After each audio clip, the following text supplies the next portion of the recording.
ਸ਼ਮਾਦਾਨ। Radio Punjab today ਦੇ programme ਸ਼ਮਾਦਾਨ ਦੇ ਵਿੱਚ ਤੁਹਾਡਾ ਸਵਾਗਤ ਹੈ। ਅਤੇ ਇਸ ਵਕਤ ਤੁਸੀਂ ਬਠਿੰਡਾ ਤੋਂ ਸਾਡੇ ਨਾਲ ਲਾਈਵ ਜੁੜੇ ਹੋਏ ਹੋ। ਵਾਸ਼ਿੰਗਟਨ ਫਰੇਟ ਸਰਵਿਸ ਜਿਹੜੀ ਸੈਟਲ ਏਰੀਆ ਦੇ ਵਿੱਚ ਓਨਰ ਆਪਰੇਟਰ ਅਤੇ ਡਰਾਈਵਰ ਹਾਇਰ ਕਰ ਰਹੀ ਹੈ ਜੀ। ਡੇਲੀ ਕੰਮ ਤੋਂ ਘਰੇ ਜਾ ਸਕਦੇ ਹੋ। ਤੁਹਾਡੀ ਸਹੂਲਤ ਦੇ ਲਈ ਪੰਜਾਬੀ ਅਤੇ ਇੰਗਲਿਸ਼ 'ਚ ਡਿਸਪੈਚ ਕੀਤਾ ਜਾਂਦਾ। ਗੁਰਵਿੰਦਰ ਸਿੰਘ ਧਾਲੀਵਾਲ 2063544060 ਜਾਂ ਜਗਦੇਵ ਸੰਧੂ ਹੋਰਾਂ ਨਾਲ 2532666924 'ਤੇ ਕਾਲ ਕਰ ਸਕਦੇ ਹੋ। ਚੰਡੀਗੜ੍ਹ, ਮੋਹਾਲੀ, ਜ਼ੀਰਕਪੁਰ, ਖਰੜ ਦੇ ਵਿੱਚ ਰੈਜ਼ੀਡੈਂਸ਼ੀਅਲ, ਕਮਰਸ਼ੀਅਲ ਕੋਈ ਸ਼ੋਅਰੂਮ ਜਾਂ ਇੰਡਸਟਰੀਅਲ ਪਲਾਟ ਲੈਣਾ ਚਾਹੁੰਦੇ ਹੋ ਤਾਂ ਬਹੁਤ ਹੀ ਟਰਸਟਡ ਨੇਮ ਹੈ ਜੀ prime properties and real estate. Phone number note ਕਰ ਲਓ ਜੀ 8936000000 8955540009 'ਤੇ ਕਾਲ ਕਰ ਸਕਦੇ ਹੋ। Prime properties and real estate ਇੱਕ ਟਰਸਟਡ ਨੇਮ ਜੀ। ਬੇਕਰਸਫੀਲਡ ਏਰੀਆ ਦੇ ਵਿੱਚ ਬਹੁਤ ਹੀ ਟਰਸਟਡ ਨੇਮ ਹੈ ਜੀ ਜਤਿੰਦਰ ਸਿੰਘ ਧੂਰ ਦਾ, ਜਿਹੜੇ ਰੀਅਲ ਸਟੇਟਰ ਵੀ ਨੇ ਅਤੇ ਸੋਲਰ ਸਿਸਟਮ ਦੇ ਐਡਵਾਈਜ਼ਰ ਵੀ ਨੇ। ਤੁਸੀਂ ਸੰਪਰਕ ਕਰ ਸਕਦੇ ਹੋ 6617541722 'ਤੇ। ਤੁਹਾਨੂੰ ਇਹ ਬਿਜਲੀ ਦਾ ਬਿੱਲ $0 ਕਰਨ ਤੱਕ ਵੀ ਮਦਦ ਕਰਦੇ ਨੇ। ਸੋ ਪ੍ਰੋਗਰਾਮ ਦਾ ਇਹ ਹਿੱਸਾ ਸ਼ੁਰੂਆਤ ਕਰਦੇ ਹਾਂ ਜੀ ਸਰਦਾਰ ਬਖਤੌਰ ਸਿੰਘ ਢਿੱਲੋਂ ਹੋਰਾਂ ਦੇ ਨਾਲ। ਢਿੱਲੋਂ ਸਾਹਿਬ ਸਤਿ ਸ਼੍ਰੀ ਅਕਾਲ ਜੀ। ਸਤਿ ਸ੍ਰੀ ਅਕਾਲ। ਢਿੱਲੋਂ ਸਾਹਿਬ, ਰਾਜਾ ਵੜਿੰਗ ਨੂੰ ਐਡਾ ਕੀ ਹੋ ਗਿਆ ਕਿ ਉਹ ਹਰਸਿਮਰਤ ਨੂੰ ਬੇਘਰ ਕਰਨ 'ਤੇ ਤੁਲ ਗਏ? ਦੇਖੋ ਦਾਨੇਲੀਆ ਸਾਹਿਬ, ਆਮ ਇੱਕ ਕਹਾਵਤ ਹੈ ਜੀ ਕਿ ਜੇ ਬੰਦੇ ਨੇ ਉੱਚਾ ਮੁਕਾਮ ਹਾਸਲ ਕਰਨਾ ਹੈ ਤੇ ਬੰਦਾ ਹੋਵੇ ਸਧਾਰਨ ਘਰ ਦਾ ਜੀ ਤਾਂ ਉਹਨੂੰ ਪੰਗਾ ਆਪ ਤੋਂ ਵੱਡੇ ਨਾਲ ਲੈਣਾ ਪੈਂਦਾ ਹੈ। ਇਹ ਤਾਂ ਬਿਲਕੁਲ ਸਹੀ ਗੱਲ ਹੈ ਤੁਹਾਡੀ। ਜੇ ਬਰਾਬਰ ਦੇ ਬੰਦੇ ਦੇ ਨਾਲ ਤੁਸੀਂ ਲੜੋਗੇ ਤਾਂ ਅਗਲਾ ਕਹਿੰਦਾ ਦੋਨੋਂ ਇੱਕੋ ਜਿਹੇ। ਛੋਟੇ ਨਾਲ ਲੜੋਗੇ ਜੇ ਤਾਂ ਧੱਕਾ। ਛੋਟੇ ਨਾਲ ਲੜੋਗੇ ਤਾਂ ਅਗਲਾ ਕਹਿੰਦਾ ਗਰੀਬ ਬੰਦਾ ਸੀ, ਉਹਦੇ 4 ਜੂਤ ਮਾਰਤੇ। ਤੇ ਜੇ ਬੰਦਾ ਹੋਵੇ ਛੋਟਾ ਤੇ ਪੰਗਾ ਪਿਆ ਹੋਵੇ ਉਹਦਾ ਆਪ ਤੋਂ ਵੱਡੇ ਨਾਲ ਤੇ ਉਹ ਆਪ ਤੇ ਵੱਡੇ ਨੂੰ ਕਰ ਦੇਵੇ ਚਿੱਤ ਜੀ, ਤੇ ਫਿਰ ਉਸ ਬੰਦੇ ਦੀ ਵਹਿਜਾ ਤੇ ਬੱਲੇ ਬੱਲੇ ਹੁੰਦੀ ਹੈ। ਹਾਂਜੀ ਇਹ ਮੈਂ ਮੰਜ਼ਰ ਆਪਣੀਆਂ ਅੱਖਾਂ ਦੇ ਨਾਲ ਦੇਖੇ। ਜੀ 1977 ਦੇ ਵਿੱਚ ਸੁਤੰਤਰਤਾ ਦਿਵਸ ਦੇ ਮੌਕੇ ਤੇ ਜੀ ਜਗਮੀਤ ਸਿੰਘ ਬਰਾੜ ਨੇ ਬਰਜਿੰਦਰਾ ਕਾਲਜ ਫਰੀਦਕੋਟ ਦੇ ਗਰਾਊਂਡ ਕਾਲਜ ਦੇ ਦੇ ਵਿਹੜੇ 'ਚ ਤਿਰੰਗਾ ਝੰਡਾ ਲਹਿਰਾਤਾ ਸੀ। ਜਿਹੜਾ ਤਿਰੰਗਾ ਝੰਡਾ ਲਹਿਰਾਉਣਾ ਸੀ ਵੇਲੇ ਦੇ ਮੁੱਖ ਮੰਤਰੀ ਸਰਦਾਰ ਪ੍ਰਕਾਸ਼ ਸਿੰਘ ਬਾਦਲ ਨੇ। ਜੀ ਪ੍ਰਕਾਸ਼ ਸਿੰਘ ਬਾਦਲ ਦੇ ਆਉਣ ਤੋਂ ਪਹਿਲਾਂ, ਕਿਉਂਕਿ ਉਹ ਪ੍ਰੋਟੋਕੋਲ ਦੇ ਮੁਤਾਬਕ ਉਹਨਾਂ ਨੇ ਆਉਣਾ ਸੀ, ਸਮਾਂ ਸੀ। ਜਗਮੀਤ ਸਿੰਘ ਬਰਾੜ ਨੇ ਆਪਣੇ ਸੱਜਣਾ ਮਿੱਤਰਾਂ ਨੂੰ ਕਿਤੇ ਨੇੜੇ ਇਕੱਠਿਆ ਕੀਤਾ ਤੇ ਉਹ ਬਹੁਤ ਅਰਲੀ ਉੱਥੇ ਪਹੁੰਚ ਗਏ ਤੇ ਝੰਡੇ ਉੱਥੇ ਆ ਦੀ ਕੇ ਡੋਰ ਝੰਡਾ ਖਿੱਚਦੀ। ਲਹਿਰਾਤਾ, ਡੋਰ ਖਿੱਚਤੀ ਤੇ ਇੱਕ ਬੜਾ ਧੂਆਂਧਾਰ ਭਾਸ਼ਣ ਕੀਤਾ, ਕਿਹਾ ਕਿ ਜਿਹੜੇ ਲੋਕਾਂ ਨੂੰ ਦੇਸ਼ ਦੇ ਨਾਲ ਮੋਹ ਨਾ ਹੋਵੇ ਉਹਨਾਂ ਨੂੰ ਕੋਈ ਇਸ ਤਰ੍ਹਾਂ ਦੀ ਇਜਾਜ਼ਤ ਨਹੀਂ ਦਿੱਤੀ ਜਾ ਸਕਦੀ ਕਿ ਕੌਮੀ ਝੰਡਾ ਲਹਿਰਾਉਣ ਤੇ ਇਹ ਕੌਮੀ ਝੰਡਾ ਮੈਂ ਲਹਿਰਾਉਣਾ। ਉਹਨਾਂ ਦਿਨਾਂ ਦੇ ਵਿੱਚ ਫਿਰ ਜਗਮੀਤ ਸਿੰਘ ਬਰਾੜ ਦੇ ਖਿਲਾਫ ਇੱਕ ਮੁਕੱਦਮਾ ਦਰਜ ਕਰ ਦਿੱਤਾ ਸੀ। ਕੁਝ ਇਹਨਾਂ ਦੇ ਨਾਲ ਇਹਨਾਂ ਦੇ ਸਾਥੀ ਹੋਰ ਵੀ ਸੀ ਤੇ ਜੇਲ੍ਹ ਦੇ ਵਿੱਚ ਭੇਜਤਾ ਸੀ ਜੀ। ਇਤਫਾਕਨ ਉਹ ਜੇਲ੍ਹ ਵੀ ਜਿਹੜੀ ਹੈਗੀ ਆ ਉਹਨਾਂ ਦੇ ਹਿੱਸੇ ਆਈ ਬਠਿੰਡਾ ਦੀ। ਅੱਛਾ ਜੀ। ਕਿਉਂਕਿ ਜਗਮੀਤ ਸਿੰਘ ਬਰਾੜ ਬੜਾ ਚਰਚਿਤ ਆਗੂ ਸੀ ਔਰ ਉਸ ਵੇਲੇ ਜਿਹੜੇ ਯੂਥ ਦਾ ਆਦਰਸ਼ ਹੁੰਦਾ ਸੀ ਕਿ ਜਿਹੜਾ ਬੰਦਾ ਮੁੱਖ ਮੰਤਰੀ ਨਾਲ ਟੱਕਰ ਲੈਂਦਾ ਯਾਰ ਆਪਾਂ। ਤੇ ਮੈਂ ਵੀ ਜਗਮੀਤ ਸਿੰਘ ਬਰਾੜ ਦਾ ਫੈਨ ਹੋ ਗਿਆ ਜੀ। ਅਕਸਰ ਮੈਂ ਜੇਲ੍ਹ ਦੇ ਵਿੱਚ ਉਹਨਾਂ ਦੀਆਂ ਮੁਲਾਕਾਤਾਂ ਕਰਨ ਜਾਂਦਾ ਰਹਿੰਦਾ, ਮਿਲਦੇ ਗਿਲਦੇ ਰਹਿੰਦੇ, ਗੱਲਾਂ ਬਾਤਾਂ ਹੁੰਦੀਆਂ। ਤੇ ਇੱਕ ਦਿਨ ਕੀ ਹੋਇਆ, ਇੰਡੀਅਨ ਐਕਸਪ੍ਰੈਸ ਅਖਬਾਰ ਨਵਾਂ ਸ਼ੁਰੂ ਹੋਇਆ ਸੀ ਜੀ ਤੇ ਮੈਂ ਇੰਡੀਅਨ ਐਕਸਪ੍ਰੈਸ ਦੇਖਿਆ ਤੇ ਉਹਦੇ ਵਿੱਚ ਇੱਕ ਖਬਰ ਲੱਗੀ ਪਈ ਕਿ ਜਗਮੀਤ ਸਿੰਘ ਬਰਾੜ ਕਾਂਗਰਸ ਜੁਆਇਨ ਕਰ ਰਹੇ। ਅੱਛਾ ਜੀ। ਇਹ ਗੱਲ ਹੈਗੀ 1980 ਦੇ ਸ਼ੁਰੂ 'ਚ ਜਾਂ 79 ਦੀ ਐਂਡ 'ਚ। ਜੀ ਮੈਨੂੰ ਵੀ ਉਹਨਾਂ ਦਿਨਾਂ ਦੇ ਵਿੱਚ ਜਿਹੜਾ ਹੈਗਾ ਅੰਨਾ ਕਾਂਗਰਸ ਵਿਰੋਧ ਚੜਿਆ ਹੁੰਦਾ ਸੀ ਕਿਉਂਕਿ ਐਮਰਜੈਂਸੀ ਦੇ ਵਿੱਚ ਇੰਦਰਾ ਗਾਂਧੀ ਨੇ ਜਿਹੜੀਆਂ ਜ਼ਿਆਦਤੀਆਂ ਕੀਤੀਆਂ ਸੀ ਉਹਨਾਂ ਜ਼ਿਆਦਤੀਆਂ ਦਾ ਅਸਰ ਸੀ। ਤੇ ਜਗਮੀਤ ਸਿੰਘ ਬਰਾੜ ਅਕਾਲੀ ਦਲ ਦੀ ਵਰਕਿੰਗ ਕਮੇਟੀ ਦਾ ਮੈਂਬਰ ਹੁੰਦਾ ਸੀ। ਅੱਛਾ, ਇਹ ਅਕਾਲੀ ਦਲ 'ਚ ਸੀ ਉਦੋਂ? ਅਕਾਲੀ ਦਲ ਸੀ। ਅਕਾਲੀ ਦਲ ਦੇ ਵਿੱਚ ਹੋ ਕੇ ਹੀ ਅਕਾਲੀ ਦਲ ਦੇ ਮੁੱਖ ਮੰਤਰੀ ਤੋਂ ਪਹਿਲਾਂ ਝੰਡਾ ਲਹਿਰਾਤਾ ਸੀ। ਅਕਾਲੀ ਦਲ ਦੇ ਵਿੱਚ ਸੀ, ਵਰਕਿੰਗ ਕਮੇਟੀ ਦਾ ਮੈਂਬਰ। ਤੇ ਮੈਂ ਮਿਲਣ ਵਾਸਤੇ ਚਲਾ ਗਿਆ ਤੇ ਮੈਂ ਕਿਹਾ ਬਰਾੜ ਸਾਹਿਬ ਮੈਂ ਇਹ ਖਬਰ ਪੜ੍ਹੀ ਹੈ, ਕਿਵੇਂ ਲੱਗਦੀ ਹੈ? ਕਹਿੰਦਾ ਵੀ 100% ਸਹੀ ਹੈ। ਮੈਂ ਕਿਹਾ ਜੀ ਤੁਸੀਂ ਵਰਕਿੰਗ ਕਮੇਟੀ ਦੇ ਮੈਂਬਰ ਹੋ, ਉਮਰ ਥੋੜੀ ਬਹੁਤ ਛੋਟੀ ਹੈ ਜੀ, ਤੁਸੀਂ ਕਿੱਥੋਂ ਤੱਕ ਜਾਣਾ ਹੈ? ਅਕਾਲੀ ਦਲ ਨਾ ਛੱਡੋ। ਜਗਮੀਤ ਸਿੰਘ ਬਰਾੜ ਹੁਣੀ ਕਹਿੰਦੇ ਯਾਰ ਗੱਲ ਇਹ ਹੈ, ਗੱਲ ਤੇਰੀ ਵੀ ਸਿਆਣੀ ਹੈ। ਅਕਾਲੀ ਦਲ ਦੇ ਵਿੱਚ ਇਸ ਵੇਲੇ ਪ੍ਰਕਾਸ਼ ਸਿੰਘ ਬਾਦਲ ਦੀ ਸਥਾਪਤੀ ਪੂਰੀ ਤਰ੍ਹਾਂ ਹੋ ਚੁੱਕੀ ਹੈ ਜੀ। ਜਿਹੜੇ ਦੂਜੇ ਲੀਡਰ ਹੈ ਉਹਨਾਂ ਦੇ ਵਿੱਚ ਹੈਗੇ ਜਗਦੇਵ ਸਿੰਘ ਤਲਵੰਡੀ, ਸਾਡੇ ਉਹ ਦੂਰੋਂ ਨੇੜੋਂ ਰਿਸ਼ਤੇਦਾਰ ਵੀ ਹੈ, ਔਰ ਜਥੇਦਾਰ ਗੁਰਚਰਨ ਸਿੰਘ ਟੌੜਾ ਜੀ ਮੇਰੇ ਵਧੀਆ ਮਿੱਤਰ ਹੈ। ਮੇਰੇ ਨਾਲ ਇਹਨਾਂ ਦਾ ਵਧੀਆ ਸਹਿਚਾਰ ਹੈ ਜੀ। ਔਰ ਇਹ ਦੋਨੋਂ ਜਣੇ ਵੇਲੇ ਕੁ ਵੇਲੇ ਜੀ ਮੈਨੂੰ ਮਤਲਬ ਥੋੜ੍ਹਾ ਜਿਹਾ ਸ਼ਾਬਾਸ਼ ਵੀ ਦਿੰਦੇ ਰਹਿੰਦੇ ਹੈ ਵੀ ਬੱਲੇ ਬੱਲੇ। ਤੇ ਆਮ ਤੌਰ ਤੇ ਇਹ ਕਿਹਾ ਜਾਂਦਾ ਕਿ ਪ੍ਰਕਾਸ਼ ਸਿੰਘ ਬਾਦਲ ਤੋਂ ਖਹਿੜਾ ਇਹੀ ਬੰਦਾ ਛੁਡਵਾ ਸਕਦਾ, ਹੋਰ ਕੋਈ ਨਹੀਂ ਜੀ। ਲੇਕਿਨ ਜਦੋਂ ਮੈਨੂੰ ਫੜ ਕੇ ਅੰਦਰ ਸੁੱਟਤਾ, ਨਾ ਟੌੜਾ ਸਾਹਿਬ ਆਏ ਤੇ ਨਾ ਹੀ ਤਲਵੰਡੀ ਸਾਹਿਬ ਆਏ ਮੇਰੀ ਮੁਲਾਕਾਤ ਕਰਨ ਵਾਸਤੇ। ਜੀ। ਉਹ ਕਹਿੰਦੇ ਇੱਥੋਂ ਤੱਕ ਕਿ ਹਰਕਿਸ਼ਨ ਸਿੰਘ ਸੁਰਜੀਤ ਵੀ ਆ ਗਏ, ਉਹਨਾਂ ਦਿਨਾਂ 'ਚੋਂ ਮਾਰਕਸੀ ਪਾਰਟੀ ਦੇ ਵੱਡੇ ਲੀਡਰ ਹੁੰਦੇ ਸੀ। ਔਰ ਅਵਤਾਰ ਸਿੰਘ ਮਲਹੋਤਰਾ CPI ਦੇ ਸੈਕਟਰੀ ਹੁੰਦੇ ਸੀ, ਕਹਿੰਦੇ ਉਹ ਵੀ ਮੁਲਾਕਾਤ ਕਰ ਗਏ। ਤੇ ਸਭ ਤੋਂ ਵੱਡੀ ਗੱਲ, ਜਿਸ ਪਰਿਵਾਰ ਦੇ ਨਾਲ ਸਭ ਤੋਂ ਜ਼ਿਆਦਾ ਉਹਨਾਂ ਦੀ ਅਣਬਣ ਸੀ, ਉਹ ਪਰਿਵਾਰ ਸੀ ਹਰਚਰਨ ਸਿੰਘ ਬਰਾੜ ਦਾ। ਜੀ ਜੀ। ਬਾਅਦ ਦੇ ਵਿੱਚ ਇਹਨਾਂ ਦੇ ਰਿਲੇਸ਼ਨ ਕੁਝ ਠੀਕ ਵੀ ਹੋ ਗਏ ਤੇ ਕਹਿੰਦੇ ਵੀ ਹਰਚਰਨ ਸਿੰਘ ਬਰਾੜ ਦੇ ਪਰਿਵਾਰ ਦੇ ਤਿੰਨੇ ਮੈਂਬਰ, ਬਰਾੜ ਸਾਹਿਬ ਆਪ, ਉਹਨਾਂ ਦੀ ਧਰਮ ਪਤਨੀ ਬੀਬੀ ਗੁਰਵਿੰਦਰ ਕੌਰ ਰਾਣੂ ਔਰ ਸਨੀ ਬਰਾੜ ਜੀ, ਕਮਲਜੀਤ ਸਿੰਘ ਬਰਾੜ, ਜਿਹੜੇ ਹੁਣ ਇਸ ਦੁਨੀਆ 'ਚ ਨਹੀਂ ਰਹੇ, ਉਹ ਆ ਕੇ ਗਏ ਆ। ਮੈਂ ਕਿਹਾ ਜੀ ਠੀਕ ਹੈ, ਮੈਂ ਹੁਣ ਕਰਾਂ ਕੀ, ਮੈਨੂੰ ਜਾਣਾ ਹੀ ਪੈਣਾ, ਮੈਂ ਕਿੱਥੇ ਕਰਾਂ। ਤੇ ਜਗਮੀਤ ਸਿੰਘ ਬਰਾੜ ਨੇ ਕਾਂਗਰਸ ਜੁਆਇਨ ਕੀਤੀ, ਮੂੰਹੋਂ ਮੰਗਵੀਂ ਇਹਨਾਂ ਨੂੰ ਸੀਟ ਦਿੱਤੀ ਗਈ ਗਿੱਦੜਬਾਹਾ। 1980 ਦੀ ਚੋਣ ਇਹਨਾਂ ਨੇ ਪ੍ਰਕਾਸ਼ ਸਿੰਘ ਬਾਦਲ ਦੇ ਖਿਲਾਫ ਲੜੀ ਸੀ, ਔਰ ਜਿਹੜੀ ਫਿਰ ਉਹ ਤੋਂ ਬਾਅਦ ਤੁਸੀਂ ਪ੍ਰਸਿੱਧੀ ਦੇਖੋਗੇ, ਜੀ, ਵਾਰ-ਵਾਰ ਜਗਮੀਤ ਸਿੰਘ ਬਰਾੜ ਬਾਦਲ ਪਰਿਵਾਰ ਨਾਲ ਟਕਰਾਉਂਦਾ ਰਿਹਾ। 1999 ਦੇ ਵਿੱਚ ਫਿਰ ਉਹ ਵਕਤ ਆਇਆ ਜਦੋਂ ਜਗਮੀਤ ਸਿੰਘ ਬਰਾੜ ਨੇ ਪਿਓ ਨਾਲ ਲੜਾਈ ਸ਼ੁਰੂ ਕੀਤੀ ਸੀ ਬਾਦਲ ਸਾਹਿਬ ਨਾਲ, ਤੇ ਸੁਖਬੀਰ ਬਾਦਲ ਨੂੰ ਹਰਾਤਾ। ਵਾਹ। ਤੇ ਫਿਰ ਤੁਸੀਂ ਦੇਖੋ ਵੀ ਜਗਮੀਤ ਸਿੰਘ ਬਰਾੜ ਦਾ ਝੰਡਾ ਕਿਵੇਂ ਬੁਲੰਦ ਹੋਇਆ ਸੀ। ਰਾਜਾ ਵੜਿੰਗ ਜਿਹੜਾ ਹੈ ਜੀ, ਰਾਜੇ ਵੜਿੰਗ ਦੀ ਜਿਹੜੀ ਸ਼ੁਰੂਆਤ ਆ ਸਿਆਸਤ ਦੀ, ਉਹ ਵੀ ਜਗਮੀਤ ਸਿੰਘ ਬਰਾੜ ਦੇ ਕੈਂਪ 'ਚ ਹੋਈ। ਕੈਂਪ 'ਚ ਉਹਨਾਂ ਦੇ ਜੇ ਆ ਕੇ ਸਿਆਸੀ ਗੁਰੂ ਹੈ, ਉਹਨਾਂ ਦਾ ਮਤਲਬ ਜਿਹੜਾ ਹੈਗਾ, ਰਾਜਾ ਵੜਿੰਗ ਦੇ ਸਿਆਸੀ ਗੁਰੂ ਜਗਮੀਤ ਸਿੰਘ ਬਰਾੜ ਨੂੰ ਸਮਝਿਆ ਜਾਂਦਾ ਹੈ। ਹਾਂ, ਸਮਝਿਆ ਜਾਂਦਾ ਹੈ। ਔਰ ਰਾਜਾ ਵੜਿੰਗ ਨੇ ਡੇ 1 ਤੋਂ ਜਿਹੜੀ ਹੈ ਉਹਦੀ ਭਾਸ਼ਣ ਦੀ ਸ਼ੈਲੀ, ਉਹ ਉਹੀ ਹੈ ਜਿਹੜੀ ਜਗਮੀਤ ਸਿੰਘ ਬਰਾੜ ਦੀ ਹੈ, ਅਗਰੈਸਿਵ। ਉਹਦੇ ਵਿੱਚ ਮਤਲਬ ਜਿਹੜੀ ਹੈਗੀ ਹੈ ਹਿੰਮਤ ਵੀ ਜਗਮੀਤ ਸਿੰਘ ਬਰਾੜ ਵਰਗੀ ਹੈ। ਬੰਦਾ ਟਿਕਦਾ ਨਹੀਂ, ਨਾ ਦਿਨ ਦੇਖੇ ਨਾ ਰਾਤ ਦੇਖੇ। ਔਰ ਇਹਦੀ ਸਿਖਰ ਆਪਾਂ ਉਦੋਂ ਦੇਖੀ ਜਦੋਂ ਪਹਿਲਾਂ ਉਹ ਜਨਰਲ ਸੈਕਟਰੀ ਬਣਦਾ ਯੂਥ ਕਾਂਗਰਸ ਦਾ, ਜੀ, ਫਿਰ ਉਹ ਆਲ ਇੰਡੀਆ ਦਾ ਪ੍ਰੈਜ਼ੀਡੈਂਟ ਬਣਦਾ ਹੈ। ਰਾਹੁਲ ਗਾਂਧੀ ਨੇ ਦੇਖਿਆ ਕਿ ਇਸ ਬੰਦੇ ਦੇ ਵਿੱਚ ਕੋਈ ਕੁਆਲਿਟੀ ਹੈ, ਚੱਕ ਕੇ ਸਿੱਧਾ ਉਹਨੇ ਆਲ ਇੰਡੀਆ ਦਾ ਪ੍ਰੈਜ਼ੀਡੈਂਟ ਬਣਾਤਾ। ਆਲ ਇੰਡੀਆ ਦੇ ਪ੍ਰੈਜ਼ੀਡੈਂਟ ਤੋਂ ਬਾਅਦ ਫਿਰ ਉਹਨੇ 2 ਇਲੈਕਸ਼ਨਾਂ ਲੜੀਆਂ ਗਿੱਦੜਬਾਹਾ ਤੋਂ। ਜੀ, ਇੱਕ ਲੜੀ ਹੈ 2012 'ਚ, ਤੇ 2012 ਵੇਲੇ ਵੀ ਉਹਦਾ ਮੁਕਾਬਲਾ ਹੋਇਆ ਸੀ ਸਰਦਾਰ ਮਨਪ੍ਰੀਤ ਸਿੰਘ ਬਾਦਲ ਨਾਲ ਤੇ ਡਿੰਪੀ ਢਿੱਲੋਂ ਸੀ, ਜਾਂ ਮੇਰਾ ਖਿਆਲ ਸੰਤ ਸਿੰਘ ਕੌਣੀ ਬਰਾੜ ਅਕਾਲੀ ਦਲ ਤੋਂ, ਸੰਤ ਸਿੰਘ ਕੌਣੀ ਬਰਾੜ ਸੀ, ਮਨਪ੍ਰੀਤ ਸਿੰਘ PPP ਤੋਂ ਸੀ, ਤੇ ਇਹ ਕਾਂਗਰਸ ਤੋਂ ਸੀ, ਕਾਂਗਰਸ ਵੱਲੋਂ ਸੀ। ਪਹਿਲੀ ਵਾਰੀ ਮਤਲਬ ਜੇ ਆਪਾਂ ਦੇਖੀਏ ਨਾ, ਜਿਹੜੀ ਸਿੱਧੇ ਮੁਕਾਬਲੇ 'ਚ ਤੇ ਕੋਨੇ ਮੁਕਾਬਲੇ 'ਚ ਪਹਿਲੀ ਵਾਰੀ ਉਹ ਸੀਟ ਜਿੱਤੀ ਹੈ ਰਾਜਾ ਵੜਿੰਗ ਨੇ। ਜੀ, ਉਹ ਤੋਂ ਪਹਿਲਾਂ 1992 ਦੇ 22 ਕਾਟ ਦੇ ਵਿੱਚ ਇਹ ਰਘਵੀਰ ਸਿੰਘ ਨੇ ਜਿੱਤੀ ਸੀ। ਜੀ, ਨਹੀਂ ਤਾਂ ਜਦੋਂ ਦੀ ਇਹ ਸੀਟ ਬਣੀ ਹੈ, ਮੇਰਾ ਨਹੀਂ ਖਿਆਲ ਕਦੇ ਕਿਸੇ ਵਿਰੋਧੀ ਧਿਰ ਤੇ ਬਾਦਲ ਪਰਿਵਾਰ ਹੀ ਅਕਾਲੀ ਦਲ ਹੀ ਜਿੱਤਦਾ ਰਿਹਾ। ਉਸ ਸੀਟ ਦੇ ਉੱਤੇ ਜਿੱਤ ਪ੍ਰਾਪਤ ਕਰਨੀ, ਤੁਸੀਂ ਇਹ ਦੇਖੋ, ਤੇ ਫਿਰ 17 ਦੇ ਵਿੱਚ ਵੀ ਜਿੱਤ ਉੱਥੋਂ ਹੀ ਪ੍ਰਾਪਤ ਕੀਤੀ ਲਗਾਤਾਰ 2 ਵਾਰੀ। ਇਹ ਕੋਈ ਖਾਲਾ ਜੀ ਦਾ ਬੜਾ ਨਹੀਂ। ਫਿਰ ਇਹਦਾ ਸਿਖਰ ਦੇਖਿਆ ਰਾਜੇ ਵੜਿੰਗ ਦਾ, ਆਪਾਂ ਜਦੋਂ ਬਠਿੰਡਾ ਤੋਂ ਇਲੈਕਸ਼ਨ ਲੜਦਾ ਹੈ ਲੋਕ ਸਭਾ ਦੀ ਇਲੈਕਸ਼ਨ ਜਿਸ ਸ਼ਿੱਦਤ ਨਾਲ ਇਸ ਬੰਦੇ ਨੇ ਲੜੀ ਹੈ, ਟਾਈਮ ਇਹਦੇ ਕੋਲ ਕਿੰਨਾ ਕੁ ਸੀ? ਸਿਰਫ 2 ਹਫ਼ਤੇ। 2 ਹਫ਼ਤਿਆਂ ਦੇ ਵਿੱਚ ਇਹਨੇ ਤੇ ਇਹਦੀ ਵਾਈਫ ਨੇ, ਅਮਰਤਾ ਵੜਿੰਗ ਨੇ, ਮੇਰਾ ਖਿਆਲ ਹੈ ਵੀ ਟੋਟਲ ਹਲਕਾ ਜਿਹੜਾ ਗਾਹ ਤਾ ਖੌਰੂ ਪਾਤਾ।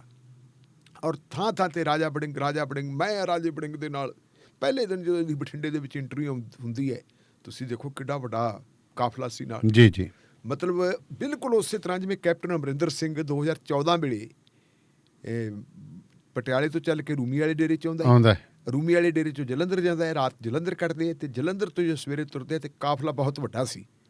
ਜਿਸ ਹਮਲਾਵਰ ਰੂਪ ਦੇ ਨਾਲ ਅੰਮ੍ਰਿਤਸਰ ਦੇ ਵਿੱਚ ਦਾਖਲ ਹੋਇਆ ਸੀ ਕੈਪਟਨ ਅਮਰਿੰਦਰ ਸਿੰਘ, ਉਹੀ ਉਹਦੀ ਚੜ੍ਹਾਈ ਦਾ ਕਾਰਨ ਸੀ, ਤੇ ਚਿੱਤ ਕਰਤਾ ਸੀ ਅਰੁਣਜੀਤ ਲਈ। ਰਾਜੇ ਵੜਿੰਗ ਦੀ ਵੀ ਲਗਭਗ ਸ਼ੈਲੀ ਉਹੀ ਸੀ, ਉਵੇਂ ਜਿਵੇਂ ਦਾਖਲ ਹੋਇਆ।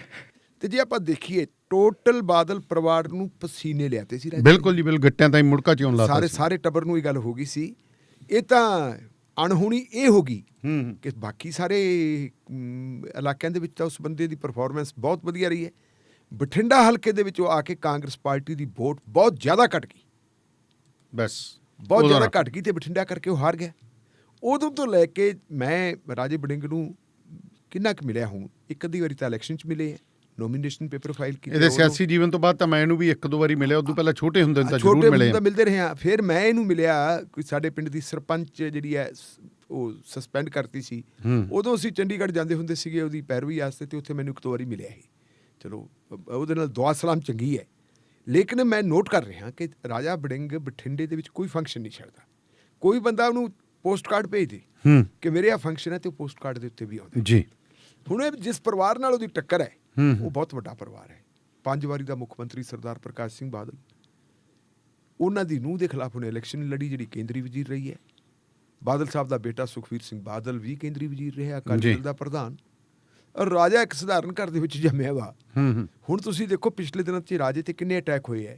ਰਾਜੇ ਨੇ ਜੀ ਦਰਜੀ ਦੇ ਪੈਸੇ ਦੱਬ ਲਏ, ਰਾਜੇ ਨੇ ਜੀ ਆਹ ਕਰਤੇ, ਨੋਟਾਂ ਦੇ ਝੋਲੇ ਭਰ ਕੇ ਤੁਰੇ ਫਿਰਦੇ, ਅਸੀਂ ਰਾਜੇ ਦਾ ਲਾਉਣੇ, ਰਾਜੇ ਦਾ ਕਰਜ਼ਾ ਲਾਉਣੇ।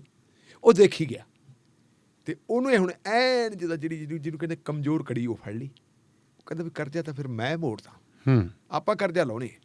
ਉਹਨੇ ਕਰਜ਼ਾ ਲਾਉਣ ਵਾਸਤੇ ਹੁਣ ਇੱਕ ਮਿੱਥ ਰਿਹਾ ਕਿ ਬੀਬਾ ਹਰਸਿਮਰਤ ਕੌਰ ਬਾਦਲ ਇਹ ਵਜ਼ੀਰ ਤਾਂ ਰਹੀ ਨਹੀਂ, ਪਰ ਜਿਸ ਬੰਗਲੇ ਦੇ ਵਿੱਚ ਇਹਨਾਂ ਦੀ ਰਿਹਾਇਸ਼ ਹੈ ਚੰਡੀਗੜ੍ਹ ਦਿੱਲੀ, ਉਹ ਬੰਗਲਾ ਜਿਹੜਾ ਹੈਗਾ ਸਫਦਰਜੰਗ ਵਾਲਾ, ਸਫਦਰਜੰਗ ਰੋਡ ਵਾਲਾ, ਉਹ ਵਜ਼ੀਰਾਂ ਵਾਸਤੇ ਬਣਿਆ ਹੋਇਆ ਹੈ। ਜਦੋਂ ਸੁਖਬੀਰ ਸਿੰਘ ਬਾਦਲ ਹੋਰੀ ਕੇਂਦਰੀ ਵਜ਼ੀਰ ਬਣੇ ਹੈ ਵਾਜਪਾਈ ਸਾਹਿਬ ਦੀ ਸਰਕਾਰ ਦੇ ਵਿੱਚ, ਉਦੋਂ ਵੀ ਇਹ ਬੰਗਲਾ ਸੀ। ਫਿਰ ਵਾਜਪਾਈ ਸਾਹਿਬ 2004 ਦੇ ਵਿੱਚ ਲੈ ਗਏ, ਸਰਦਾਰ ਮਨਮੋਹਨ ਸਿੰਘ ਆ ਗਏ, ਉਹ 14 ਤੱਕ ਰਹੇ ਹੈ। ਉਦੋਂ ਵੀ ਮਨਮੋਹਨ ਸਿੰਘ ਦੀ ਸਥਿਤੀ ਇਹ ਸੀ ਕਿ ਮਨਮੋਹਨ ਸਿੰਘ ਬੜਾ ਸਾਊ ਆ। ਇਹ ਫਿਰ ਉਹੀ ਗੱਲ ਆ ਗਈ ਮੈਨੂੰ ਲੱਗਦਾ, ਜਦੋਂ ਕਹਿੰਦੇ ਸੀ ਮਨਮੋਹਨ ਸਿੰਘ ਕਹਿੰਦਾ ਸੀ ਕਿ ਮੈਨੂੰ ਤਾਂ ਨਿੱਜੀ ਕੰਮ ਹੀ ਆਇਆ, ਕੋਈ ਇਹ ਨਹੀਂ ਆਇਆ, ਫਿਰ ਬੰਗਲੇ ਪਿੱਛੇ ਹੀ ਜਾਂਦੇ ਰਹਿੰਦੇ। ਹੋਰ ਕੀ ਕੰਮ ਹੋਣਾ, ਹੋਰ ਤਾਂ ਨਿੱਜੀ ਕੰਮ ਹੋਰ ਤਾਂ ਫਿਰ ਉਹੀ ਹੋ ਸਕਦਾ ਵੀ ਜੀ ਇਹ ਨਾ ਛਡਵਾਇਓ। ਹਾਂ, ਉਹ ਕਹਿੰਦੇ ਜਦੋਂ ਜਲੰਧਰੀ ਕਿਹਾ ਸੀ ਨਾ ਮਨਮੋਹਨ ਸਿੰਘ ਨੇ, ਜਲੰਧਰ ਇੱਕ ਫੰਕਸ਼ਨ ਦੇ ਵਿੱਚ ਆਏ ਸੀ ਤੇ ਕੁਦਰਤੀ ਬਾਦਲ ਸਾਹਿਬ ਵੀ ਉਸ ਫੰਕਸ਼ਨ ਦੇ ਵਿੱਚ ਸੀ। ਉਹ ਮੇਰਾ ਖਿਆਲ ਹਿੰਦ ਸਮਾਚਾਰ ਵਾਲਿਆਂ ਦਾ ਸੀ। ਉੱਥੇ ਬਾਦਲ ਸਾਹਿਬ ਨੇ ਕਹਿ ਦਿੱਤਾ ਵੀ ਅੱਜ ਆਪਣੇ ਘਰ ਆਏ ਹੈ ਮਨਮੋਹਨ ਸਿੰਘ ਹੋਰੀ, ਆਪਣੇ ਪੰਜਾਬ 'ਚ ਆਏ ਹੈ, ਪੰਜਾਬੀ ਹੈ ਔਰ ਇਹ ਪੰਜਾਬ ਨੂੰ ਕੁਝ ਦੇ ਕੇ ਜਾਣਗੇ। ਤੇ ਫਿਰ ਮਨਮੋਹਨ ਸਿੰਘ ਹੋਰੀ ਬੋਲਣ ਲੱਗ ਗਏ, ਕਹਿੰਦੇ ਵੀ ਮੈਂ ਤਾਂ ਕਦੇ ਮੋੜਿਆ ਨਹੀਂ ਬਾਦਲ ਸਾਹਿਬ, ਜਦੋਂ ਵੀ ਮੇਰੇ ਕੋਲੇ ਆਏ ਆਪਣੇ ਨਿੱਜੀ ਕੰਮ ਲਈ ਆਏ, ਮੈਂ ਕਦੇ ਨਹੀਂ ਜਵਾਬ ਦਿੱਤਾ ਇਹਨਾਂ ਨੂੰ। ਪੰਜਾਬ ਬਾਰੇ ਤਾਂ ਮੈਥੋਂ ਮੰਗੇ ਕਦੇ ਕੁਛ ਨਹੀਂ। ਤਾਂ ਮੇਰੇ ਖਿਆਲ ਮੁਤਾਬਕ ਤੁਹਾਡੇ ਵਾਲੀ ਗੱਲ, ਤੁਸੀਂ ਹੁਣ ਫੜ ਲਈ ਪਤੇ ਦੀ ਗੱਲ ਵੀ ਉਹ ਬੰਗਲੇ ਵਾਲੀ ਗੱਲ ਸੀ, ਜੀ ਬੰਗਲਾ ਨਾ ਛਡਵਾਇਓ। ਉਹਨਾਂ ਨੇ ਕਹਿ ਦਿੱਤਾ ਕੋਈ ਗੱਲ ਨਹੀਂ, ਰਹਿਣ ਦਿਓ, ਵੈਸੇ ਵੀ ਸਾਊ ਬੰਦਾ ਆਪਾਂ ਇੰਨਾ ਸਿਰੇ ਤੱਕ ਨਹੀਂ ਜਾਣਾ। ਫਿਰ ਬੀਬੀ ਜੀ ਸਮਝ ਲਓ ਵੀ 14 ਤੋਂ ਲੈ ਕੇ ਤੇ 19 ਤੱਕ ਕੇਂਦਰ ਦੇ ਵਿੱਚ ਵਜ਼ੀਰ ਹੈ, 21 ਤੱਕ ਵਜ਼ੀਰ ਰਹੇ। ਔਰ ਹੁਣ ਆ ਕੇ ਜਦੋਂ ਕਿਸਾਨਾਂ ਦਾ ਪ੍ਰੈਸ਼ਰ ਵੱਧ ਗਿਆ, ਅਸਤੀਫਾ ਦੇਣਾ ਪੈ ਗਿਆ। ਕੱਲਾ ਅਸਤੀਫਾ ਨਹੀਂ ਦੇਣਾ ਪੈ ਗਿਆ, NDA ਵੀ ਛੱਡਣੀ ਪੈ ਗਈ।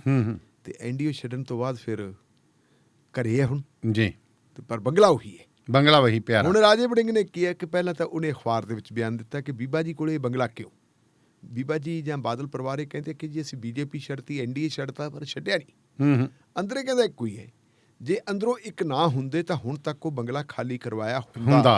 ਇਹ BJP ਵਾਲੇ, RSS ਵਾਲੇ ਇਹ ਨਹੀਂ ਤਾਂ ਇਹ ਗੱਲ ਬਰਦਾਸ਼ਤ ਹੀ ਨਹੀਂ ਕਰਦੇ। ਤੁਸੀਂ ਇਹ ਦੇਖੋ ਨਿੱਕੀਆਂ ਨਿੱਕੀਆਂ ਗੱਲਾਂ ਹੋ ਜਾਂਦੀਆਂ, ਨਾਲ ਦੀ ਨਾਲ ED ਦਾ ਛਾਪਾ। ਸੁਖਪਾਲ ਖਹਿਰੇ ਦਾ ਵਿਚਾਰੇ ਦਾ ਕਸੂਰ ਕੀ ਸੀਗਾ? ਸੁਖਪਾਲ ਖਹਿਰੇ ਦਾ ਮੈਨੂੰ ਵਿਚਾਰਾ ਇਸ ਕਰਕੇ ਕਹਿਣਾ ਪੈ ਰਿਹਾ ਕਿ ਹੁਣ ਉਹਦੇ ਕੋਲੇ ਇੱਕ ਸਿਰਫ ਉਹ MLA ਹੀ ਹੈ। ਜਿਵੇਂ ਉਹਨੂੰ ਮਤਲਬ ਟਾਰਗੇਟ ਕੀਤਾ ਗਿਆ, ਉਹਦੇ ਬੱਚਿਆਂ ਨੂੰ ਟਾਰਗੇਟ ਕੀਤਾ ਗਿਆ, ਕੋਈ ਮਤਲਬ ਸਿਆਣੀ ਗੱਲ ਨਹੀਂ, ਇਹ ਦੁਸ਼ਮਣੀ ਵਾਲਾ ਨਜ਼ਰੀਆ ਲੱਗਦਾ। ਤੇ ਉਸ ਵੇਲੇ ਜਦੋਂ ਉਹ ਬੰਦਾ ਵਿਧਾਨ ਸਭਾ ਦਾ ਮੈਂਬਰ ਹੋਵੇ ਤੇ ਵਿਧਾਨ ਸਭਾ ਦਾ ਸੈਸ਼ਨ ਚੱਲਦਾ ਹੋਵੇ, ਉਹਦੇ ਤੇ ਬਾਦਲ ਪਰਿਵਾਰ ਨੂੰ ਛੇੜਿਆ ਕਿਉਂ ਨਹੀਂ? ਰਾਜੇ ਵੜਿੰਗ ਦੀ ਗੱਲ ਲੱਗੀ, ਮੈਂ ਵੀ ਅਖਬਾਰ 'ਚ ਪੜ੍ਹਿਆ ਵੀ ਵੜਿੰਗ ਨੇ ਅਟੈਕ ਠੀਕ ਕੀਤਾ ਹੈ। ਫਿਰ ਉਹ ਟਵਿੱਟਰਾਂ ਤੇ ਆ ਗਿਆ, ਟਵੀਟ ਕਰਨ ਲੱਗ ਗਿਆ। ਟਵਿੱਟਰ ਵੀ ਨਵਾਂ ਰਿਵਾਜ ਹੈ, ਨਵੀਂ ਡਾਂਗ ਹੈ। ਹਾਂ, ਨਵੀਂ ਡਾਂਗ ਹੈ, ਇਸ ਡਾਂਗ ਦਾ ਇਸਤੇਮਾਲ ਕੀਤਾ। ਹੁਣ ਉਹਨੇ ਜੀ ਆਪਣੇ ਹਰਦੀਪ ਪੁਰੀ ਜੀ, ਜਿਹੜੇ ਸ਼ਹਿਰੀ ਹਵਾਬਾਜ਼ੀ ਮੰਤਰੀ ਆ, ਉਹਨਾਂ ਨੂੰ ਇੱਕ ਚਿੱਠੀ ਵੀ ਲਿਖਤੀ। ਅੱਛਾ ਜੀ, ਕਿ ਪੁਰੀ ਸਾਹਿਬ ਇਹ ਦੱਸੋ ਬੀਬਾ ਜੀ ਕੋਲੇ ਕਿਸ ਹੈਸੀਅਤ ਦੇ ਵਿੱਚ ਤੁਸੀਂ ਇਹਨਾਂ ਨੂੰ ਵਜ਼ੀਰਾਂ ਵਾਲਾ ਬੰਗਲਾ ਦਿੱਤਾ ਹੋਇਆ, ਇਹ ਛਡਵਾਓ। ਆਪਾਂ ਨੂੰ ਪਤਾ ਵੀ ਛਡਵਾਉਣਾ ਹੈ ਕਿਹਨੇ। ਹਾਂ, ਤੇ ਹੁਣ ਇਹ ਪਤਾ ਲੱਗਿਆ ਵੀ ਰਾਜੇ ਦੀ ਜਿਹੜੀ ਅਗਲੀ ਪਲੈਨਿੰਗ ਹੈ, ਅਗਲੀ ਪਲੈਨਿੰਗ ਉਹਦੀ ਹੈ ਕਿ ਮੈਂ ਫਿਰ ਦਿੱਲੀ ਦੇ ਵਿੱਚ ਜਾ ਕੇ ਪੁਰੀ ਸਾਹਿਬ ਦੀ ਰਿਹਾਇਸ਼ ਤੇ ਅੱਗੇ ਧਰਨਾ ਦੇਊਂਗਾ ਕਿ ਜੀ ਬੰਗਲਾ ਖਾਲੀ ਕਰਵਾਇਆ ਜਾਵੇ। ਤੇ ਜਦੋਂ ਗੱਲ ਧਰਨਿਆਂ ਤੱਕ ਪਹੁੰਚ ਜੇ ਤੇ ਫਿਰ ਮੀਡੀਆ 'ਚ ਵੀ ਆਉਂਦੀ ਹੈ, ਮੀਡੀਆ 'ਚ ਤਾਂ ਹੁਣ ਆਪਾਂ ਚੱਕ ਹੀ ਲਈ ਗੱਲ। ਹਾਂ, ਇਹ ਗੱਲ ਫਿਰ ਜਾਊਗੀ ਦੂਰ ਤੱਕ ਤੇ ਨੌਬਤ ਆ ਸਕਦੀ ਹੈ ਬੰਗਲਾ ਛਡਵਾਉਣ ਵਾਲੀ ਵੀ, ਤੇ ਨੌਬਤ ਇਹ ਵੀ ਆ ਸਕਦੀ ਹੈ ਵੀ ਫਿਰ ਬਈ ਹੁਣ ਕੋਈ ਨਾ ਕੋਈ ਫਿਰ ਤੁਸੀਂ ਵਜ਼ਾਰਤੀ ਲੈ ਲਓ।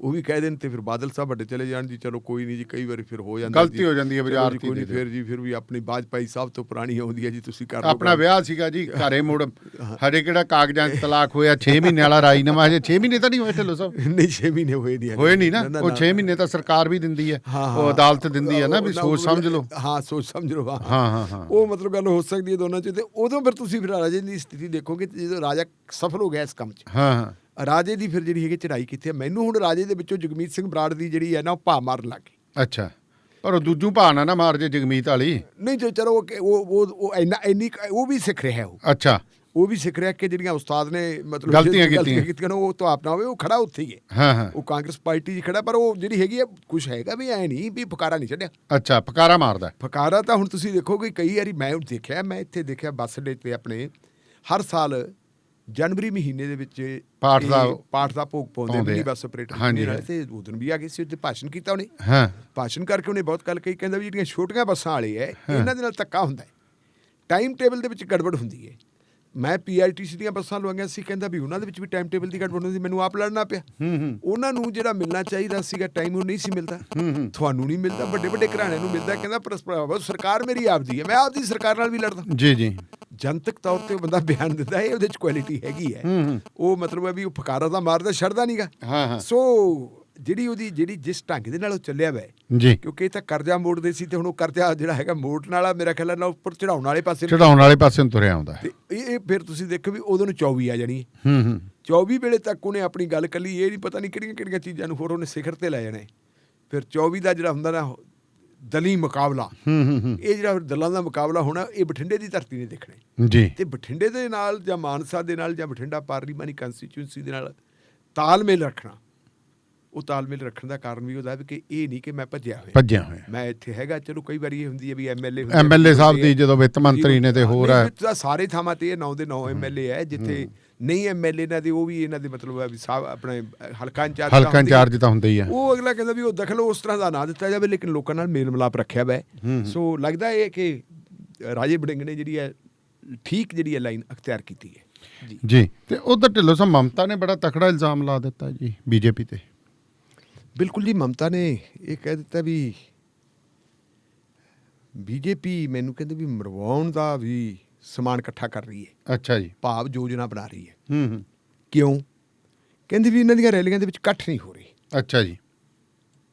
ਇਕੱਠਾਂ ਤੋਂ ਕਹਿੰਦੀ ਇਹ ਫਰਸਟ੍ਰੇਟ ਹੋ ਗਏ ਹੈ, ਨਿਰਾਸ਼ ਹੋ ਗਏ ਹੈ, ਤੇ ਨਿਰਾਸ਼ ਹੋ ਕੇ ਕਹਿੰਦੇ ਵੀ ਇਹ ਤਾਂ ਮੇਰੀ ਜਾਨ ਦੇ ਖੌਅ ਬਣ ਗਏ। ਅੱਛਾ ਜੀ। ਉਹ ਕਹਿੰਦੀ ਹੈ ਵੀ ਗ੍ਰਹਿ ਮੰਤਰੀ ਦਾ ਕੰਮ ਹੁੰਦਾ ਦੇਸ਼ ਨੂੰ ਚਲਾਉਣਾ ਜੀ। ਤੇ ਗ੍ਰਹਿ ਮੰਤਰੀ ਕਹਿੰਦੀ ਵੀ ਕਲਕੱਤੇ ਆ ਕੇ ਜਾਂ ਬੰਗਾਲ ਦੇ ਵਿੱਚ ਆ ਕੇ ਬੜੀਆਂ ਅਜੀਬ ਕਿਸਮ ਦੀਆਂ ਹਦਾਇਤਾਂ ਜਾਰੀ ਕਰਦੇ। ਤੇ ਹਦਾਇਤਾਂ ਜਿਨ੍ਹਾਂ ਦੇ ਨਾਂ ਜਾਰੀ ਕਰਦੇ ਆ ਉਹਨਾਂ ਦੇ ਵਿੱਚ ਚੋਣ ਕਮਿਸ਼ਨ ਵੀ ਹੈ। ਅੱਛਾ, ਜਿਹੜਾ ਕਰ ਹੀ ਨਹੀਂ ਸਕਦੇ। ਚੋਣ ਕਮਿਸ਼ਨ ਵੀ ਕਹਿੰਦੇ ਵੀ ਇਸ ਵੇਲੇ ਗ੍ਰਹਿ ਮੰਤਰੀ ਦੀਆਂ ਹਦਾਇਤਾਂ ਮੰਨ ਰਿਹਾ ਹੈ।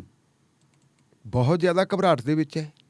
ਔਰ ਇਹ ਕਹਿੰਦੇ ਵੀ ਜੋ ਮੈਨੂੰ ਮਾਰਨ ਦੀ ਜਿਹੜੀ ਯੋਜਨਾ ਬਣ ਰਹੀ ਹੈ, ਕਹਿੰਦੇ ਗ੍ਰਹਿ ਮੰਤਰੀ ਦੇ ਵੀ ਧਿਆਨ 'ਚ ਹੈ ਜੀ। ਬਹੁਤ ਵੱਡਾ ਇਲਜ਼ਾਮ ਹੈ, ਕੋਈ ਛੋਟਾ ਇਲਜ਼ਾਮ ਬਹੁਤ ਵੱਡਾ ਜੀ, ਬਹੁਤ ਵੱਡਾ ਇਲਜ਼ਾਮ ਹੈ ਗ੍ਰਹਿ ਮੰਤਰੀ ਦੇ ਖਿਲਾਫ। ਢਿੱਲੋਂ ਸਾਹਿਬ ਤੁਸੀਂ ਵੀ ਸਿਆਣੇ ਹੋ, ਤੁਹਾਨੂੰ ਯਾਦ ਹੋਊਗਾ ਵੀ ਜੇ ਇਤਿਹਾਸ ਜਾਂ ਥੋੜ੍ਹਾ ਜਿਹਾ ਇਤਿਹਾਸ ਦੀ ਨਜ਼ਰ ਮਾਰੀਏ, ਜੇ ਮੌਜੂਦਾ MP ਸਾਹਿਬ ਨੇ ਜਿਹੜੇ ਹਿਮਾਚਲ ਦੇ, ਉਹਨਾਂ ਨੇ ਸੁਸਾਈਡ ਕੀਤੀ ਹੈ ਤੇ ਚਰਚਾਵਾਂ ਉੱਠਣ ਲੱਗ ਪਈਆਂ। ਥੋੜ੍ਹੇ ਜਿਹੇ ਕਹਿੰਦੇ ਇੱਕ ਗ੍ਰਹਿ ਮੰਤਰੀ ਸੀ ਜਿਹੜੇ ਥੋੜ੍ਹੇ ਜਿਹੇ ਕਹਿੰਦੇ ਮੋਦੀ ਸਾਹਿਬ ਦੇ ਖਿਲਾਫ ਬੋਲੇ ਸੀ ਗੁਜਰਾਤ ਦੇ, ਉਹਨਾਂ ਦੀ ਵੀ ਥੋਹ ਪਤਾ ਨਹੀਂ ਲੱਗਿਆ ਸੀ, ਉਹਨਾਂ ਦਾ ਨਾਂ ਸੀ ਜੀ। ਤੇ ਕਹਿੰਦੇ ਮਲਕ ਸਾਹਿਬ ਵੀ ਬੋਲੇ ਨੇ ਕੁਛ, ਕਹਿੰਦੇ ਕਿਤੇ ਇਹੋ ਜਿਹੀਆਂ ਨਾ ਕਿਤੇ ਕੰਨ ਨਾ ਨਿਕਲੇ ਆਉਣੇ, ਵੀ ਗੱਲਾਂ ਜੀਆਂ ਹੋ ਹੀ ਜਾਂਦੀਆਂ ਨੇ ਦੰਦੇ। ਚਲੋ ਮੈਨੂੰ ਅਜੇ ਡਿਟੇਲ ਨਹੀਂ ਉਹਦਾ ਪਤਾ, ਪਰ ਗੱਲ ਹੈ ਵੀ ਮਾੜੀ ਗੱਲ ਹੋਈ ਨਹੀਂ, ਇਸ ਤਰ੍ਹਾਂ ਗੱਲ ਹੋਣੀ ਚਾਹੀਦੀ ਸੀ। ਜੋ ਹੋਇਆ ਟ੍ਰੈਜਡੀ ਹੈ। ਪਰ ਗ੍ਰਹਿ ਮੰਤਰੀ ਤੇ ਮਮਤਾ ਨੇ ਇਲਜ਼ਾਮ ਲਾਏ ਬੜੇ। ਵੈਸੇ ਅੱਜ ਉਹ ਮੈਂ ਇੱਕ ਦੇਖ ਰਿਹਾ ਸੀ ਜੀ, ਸੋਸ਼ਲ ਮੀਡੀਆ ਦੇ ਉੱਤੇ ਇੱਕ ਪੋਸਟ ਘੁੰਮਦੀ ਫਿਰਦੀ ਹੈ ਕਿ ਜਦੋਂ CPI ਜੱਜ ਦੇ ਸਾਹਮਣੇ ਬੰਦੇ ਨੇ ਪੇਸ਼ ਹੋਣਾ ਹੁੰਦਾ ਨਾ, ਤੇ ਪਸੀਨੋ ਪਸੀਨੀ ਹੋ ਜਾਂਦਾ ਹੈ। ਜੀ ਜੀ। ਕਿ CBI ਪਹਿਲਾਂ ਤਾਂ CBI ਬੰਦੇ ਨੂੰ ਐਨ ਤਕੜੇ ਨੂੰ ਸਿੱਧਾ ਕਰ ਲੈਂਦੀ ਹੈ, ਤੇ ਫਿਰ ਜਦੋਂ ਅਦਾਲਤ ਦੇ ਸਾਹਮਣੇ ਆਣਾ ਤੇ ਬੰਦੇ ਦੀ ਹਾਲਤ ਭੈੜੀ ਹੁੰਦੀ ਹੈ। ਉਹ ਬੰਦੇ ਨੇ ਪੋਸਟ ਪਾਉਣ ਵਾਲੇ ਨੇ ਨਾ ਤਾਂ ਕਿਸੇ ਦਾ ਨਹੀਂ ਲਿਖਿਆ ਜੀ, ਲੇਕਿਨ ਉਹਨੇ ਕਿਹਾ, ਕਹਿੰਦੇ ਵੀ ਇੱਕ ਸ਼ਖਸ ਇਹ ਜਿਹਾ ਹੀ ਆ, ਉਹ ਕਹਿੰਦਾ ਯਾਰ ਅਸੀਂ CBI ਦੇ ਜੱਜ ਨਹੀਂ ਰਹਿਣ ਦਿੱਤੇ, ਆ MP ਸ਼ੈਂਪੀ ਜੇ ਕੀ ਬਾਤ ਹੈ। ਸ਼ਾਇਦ ਮੇਰਾ ਖਿਆਲ ਉਹਦੇ ਨਾਲ ਹੀ ਜੋੜੀ ਹੋਊਗੀ ਗੱਲ। ਹਾਂ, ਇਹ ਗੱਲ ਜਿਹੜੀ ਆ ਰਹੀ ਹੈ। ਸੋ ਉਹਨਾਂ ਨੇ ਇਲਜ਼ਾਮ ਲਾਇਆ ਤੇ ਜਿਹੜੀ ਉਹਨਾਂ ਨੇ ਵੀ ਇਕੱਠ ਨਹੀਂ ਹੋ ਰਹੇ। ਹੁਣ ਇਹਨਾਂ ਨੂੰ ਆਪਾਂ ਨੂੰ ਇਹ ਦੇਖਣਾ ਪੈਣਾ ਵੀ ਇਕੱਠ ਕਿਉਂ ਨਹੀਂ ਹੋ ਰਹੇ। ਇਕੱਠਾਂ ਦੀ ਸਥਿਤੀ ਆਪਾਂ ਦੇਖੀ ਤੇ ਇਕੱਠ ਮਮਤਾ ਬੈਨਰਜੀ ਦੇ ਜਦੋਂ ਸੱਟ ਲੱਗੀ ਸੀ, ਉਦੋਂ ਉਹਨੂੰ ਮਜ਼ਾਕ ਦਾ ਪਾਤਰ ਬਣਾਇਆ ਸੀ ਜੀ। ਉਹ ਜਿਸ ਢੰਗ ਦੇ ਨਾਲ ਆਪਾਂ ਕੱਲ੍ਹ ਵੀ ਗੱਲ ਕੀਤੀ ਸੀ, ਤੇ ਜਿਵੇਂ ਹੁਣ ਉਹ ਬਾਹਰ ਆਈ ਹੈ ਤੇ ਕੰਪੇਨ ਕਰ ਰਹੀ ਹੈ ਆਪਣੀ ਵੀਲ ਚੇਅਰ ਦੇ ਉੱਤੇ, ਤੇ ਭੀੜਾਂ ਦੀਆਂ ਭੀੜਾਂ ਇਕੱਠੀਆਂ ਹੋ ਰਹੀਆਂ ਜੀ। ਉਹਨਾਂ ਭੀੜਾਂ ਦੀ ਵਜ੍ਹਾ ਕਾਰਨ ਲੋਕਾਂ ਦਾ ਝੁਕਾਅ ਜਿਹੜਾ ਹੈਗਾ ਬੜਾ ਆਪਾਂ ਕਹਾਂਗੇ ਹੈਰਾਨੀਜਨਕ ਤਰੀਕੇ ਦੇ ਨਾਲ ਉਹਦੇ ਹੱਕ ਵਿੱਚ ਹੋ ਰਿਹਾ ਜੀ। ਕਈ ਥਾਵਾਂ ਦੇ ਉੱਤੇ ਤਾਂ ਕੁੱਟ ਕਟਾਪੀ ਵਾਲੀ ਗੱਲ ਵੀ ਹੋ ਰਹੀ ਹੈ। ਆਪਾਂ ਉਹ ਵੀ ਦੇਖਿਆ, ਮਾੜੀ ਗੱਲ ਨਹੀਂ ਹੋਣੀ ਚਾਹੀਦੀ।